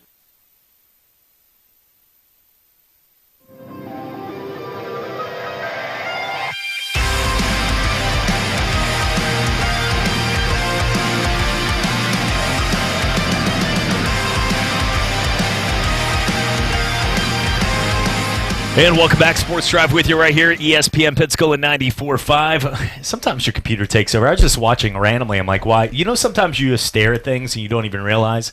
Maybe it's just a me thing, but just watching like an old Jerry Rice clips from the 90s randomly playing on YouTube out of nowhere here. And I'm sitting there like, what's happening right now? Why am I watching this? But you get into that as a sports fan. I'm just sitting there staring at these plays. I'm like, great catch. Ooh, that's cool. I'm like, I'm in the middle of a show. What's happening That's right right. now? That's. I got something really important to say. 850-995-1999. Yes. Call up the retirement planners. Be glad to help you out. That's right. There you go. That was my really important announcement of the day. It was more important than my announcement Did you about think so? randomly clicking on Jerry Rice videos. I'll tell you that much right there. I don't randomly click anywhere. No, it's not a good thing. It'll get you in trouble. No. Don't accept those. You don't get the $100 gift card from Walmart when you click it. Yeah, I know. Shocked. There was even Facebook people that were saying, hey, these are great. And I've had my computer technician who takes care of all my stuff in the office make sure that I can't accidentally click on any porn or anything. No. ISIS isn't getting me today, folks. I'm telling you that much. Me neither. All those girls that think they're going to become my friend from places that I don't even know how to pronounce. I get a kick out of the ones that you see all the ads coming in, like from Russia and Ukraine. Yes. People don't understand that's all run by the Russian mafia now. Now, back a few years ago, they were legitimately women looking for husbands and to get out of there. It got completely taken over by the mafia. So it's kind of interesting. You get a picture of some really good-looking redhead, and it's actually, some guy back there that's basically, But see, they just write, so you don't get to talk to them. So you don't get to find that out. Get a good-looking redhead from Russia. Her hair's dyed. No.